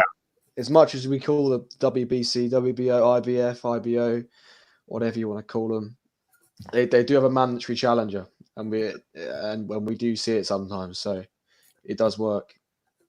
If it goes under one promotional company, we're just gonna have one. We'll just have an in-store belt, won't we? It'll just go in store. Do we get rid of all the WBO, WBC, all that? We know good, and we'll just have them calling what the purse bids are, where the fights are, and who fights. It's not good. Competition equals success. Competition equals success. You know, I've got all these little gimmicks and little stuff here that I could be using. I could have used during the show, but I was simply too preoccupied. Okay, so that brings us to the end of the show. I don't know. I think I might call this the skill acquisition edition. And there's a great picture which I have to end this with. It's just too good. It's just it's just too good. I want to save this. How do I save this? It's too good not to use. It is simply too good not to use. Save image as. This is the picture. This is the picture which has tickled me the most. Save images. Andy's teeth. Andy's teeth. 2 E's. Save that. And then theoretically now I should be able to open this up in right over here. Upload. And this is a good time invested, ladies and gentlemen, because I shall be using this picture more than once. In fact, I'll upgrade it and chop it in half so you only see what I want to see. And there he is. There it is. The picture that's tickled me the most right over here. Andy Ruiz's new teeth. You know what I mean? Looks like a politician. Looks like a Mexican politician there. The pearly whites. Looks like a Mexican politician there, minus the rope chain, whatever you call them damn things. Okay, so this has been Boxing Talk with Rafi 101. Chopped up a lot of stuff tonight. Larry Holmes talking about Deontay Wilder and Tyson Fury. Dazn coming to the UK. Does beating Wilder equal greatness? We talked about that and more. It's another one in the bag. It's much appreciation to Big Boys Boxing jumping on. James jumping on. Did anybody else jump on? It's just me, you, and Big Boys Boxing. And Vincent Grant. Vincent Grant tried to come on, but Vincent Grant is working with some system that ain't working. One day he'll get it right, and then he can explain to me how he managed to get that underwater sound. Highly interesting. Another one in the bag. We've got through it. Thank you, James. You got any final words, my friend? Do you have any final words for the people? First of all, thanks for jumping on. That's all right. Good show. And Tyson Fury, the Gypsy King, best boxer in the world. You hear it. You heard it first here. Yeah, you heard it first here from you. I did exactly myself with such comments. I am OMG. That's what Tyson would say. OMG. Okay. So you big dosser. You big dosser. I'll see you on the cobbles. We can have a buddy spar. We can have a buddy spar. So that's it. One other one in the bag. Boxing Talk with Rafi 101. Big shout out. Thanks to James for jumping on. Otherwise, I'd have been talking to myself, which is not problematic, but it's much more fun talking to someone else. I talk to myself in my car. Don't need to do it live on a show. Although I do that sometimes. It's all good. It's all cool in the gang. There's some interesting comments. There's only one big dosser. Okay, so it's the James, it's the Big Boys Boxing, it's the Aaron. James, thank you very much, mate. That's all right. Catch you another time. See you there, man. Thank you very much. Okay, so James has gone, and then there was only one. There can only be one. Hope you're enjoying Andy Ruiz's teeth there. Okay, so where we at? It's just doing the reverse roll call now. And I better get this thing lined up just like I like it. Okay, so it's the Big Boys Boxing. It's the James. It's the Philip Carr Roberts. It's the Aaron Mason. It's the Michael J. White. It's the hitting that like button. It's hitting the subscribe button, tickling the PayPal button. The PayPal button is in the description box. Big Ant is here. Come late. Shame you came so late, Big Ant. We could have had some fun talking about your boy. You missed us talking about your boy. Best catch the replay, my friend. Big Ant from over there in the USA. Feel sorry for what you had to witness. Sorry for what you had to witness when you saw your big boy Wilder with his knee buckling. Rue up in the building. So it's the Rue. It's the Big Ant, the Philip Carr Roberts, the Marla. We're scrolling up. And yeah, many more. Jack of all Jace. Michael, what is that name? Michael J. White. And who else? Oh, yeah, we had Georgie Porgy in early. We had Cal L in early. And many more. Earn with Hearn in the building, as well as Boxing Fan. Okay, so it's the Boxing Talk with Rafi. It's the like, it's the surprise, it's the comment, it's the shares, and it's the hitting the bell icon to stay updated with news and notifications. And don't forget about the live show, Boxing Talk with Rafi, Monday and Wednesday, 10 p.m. UK time.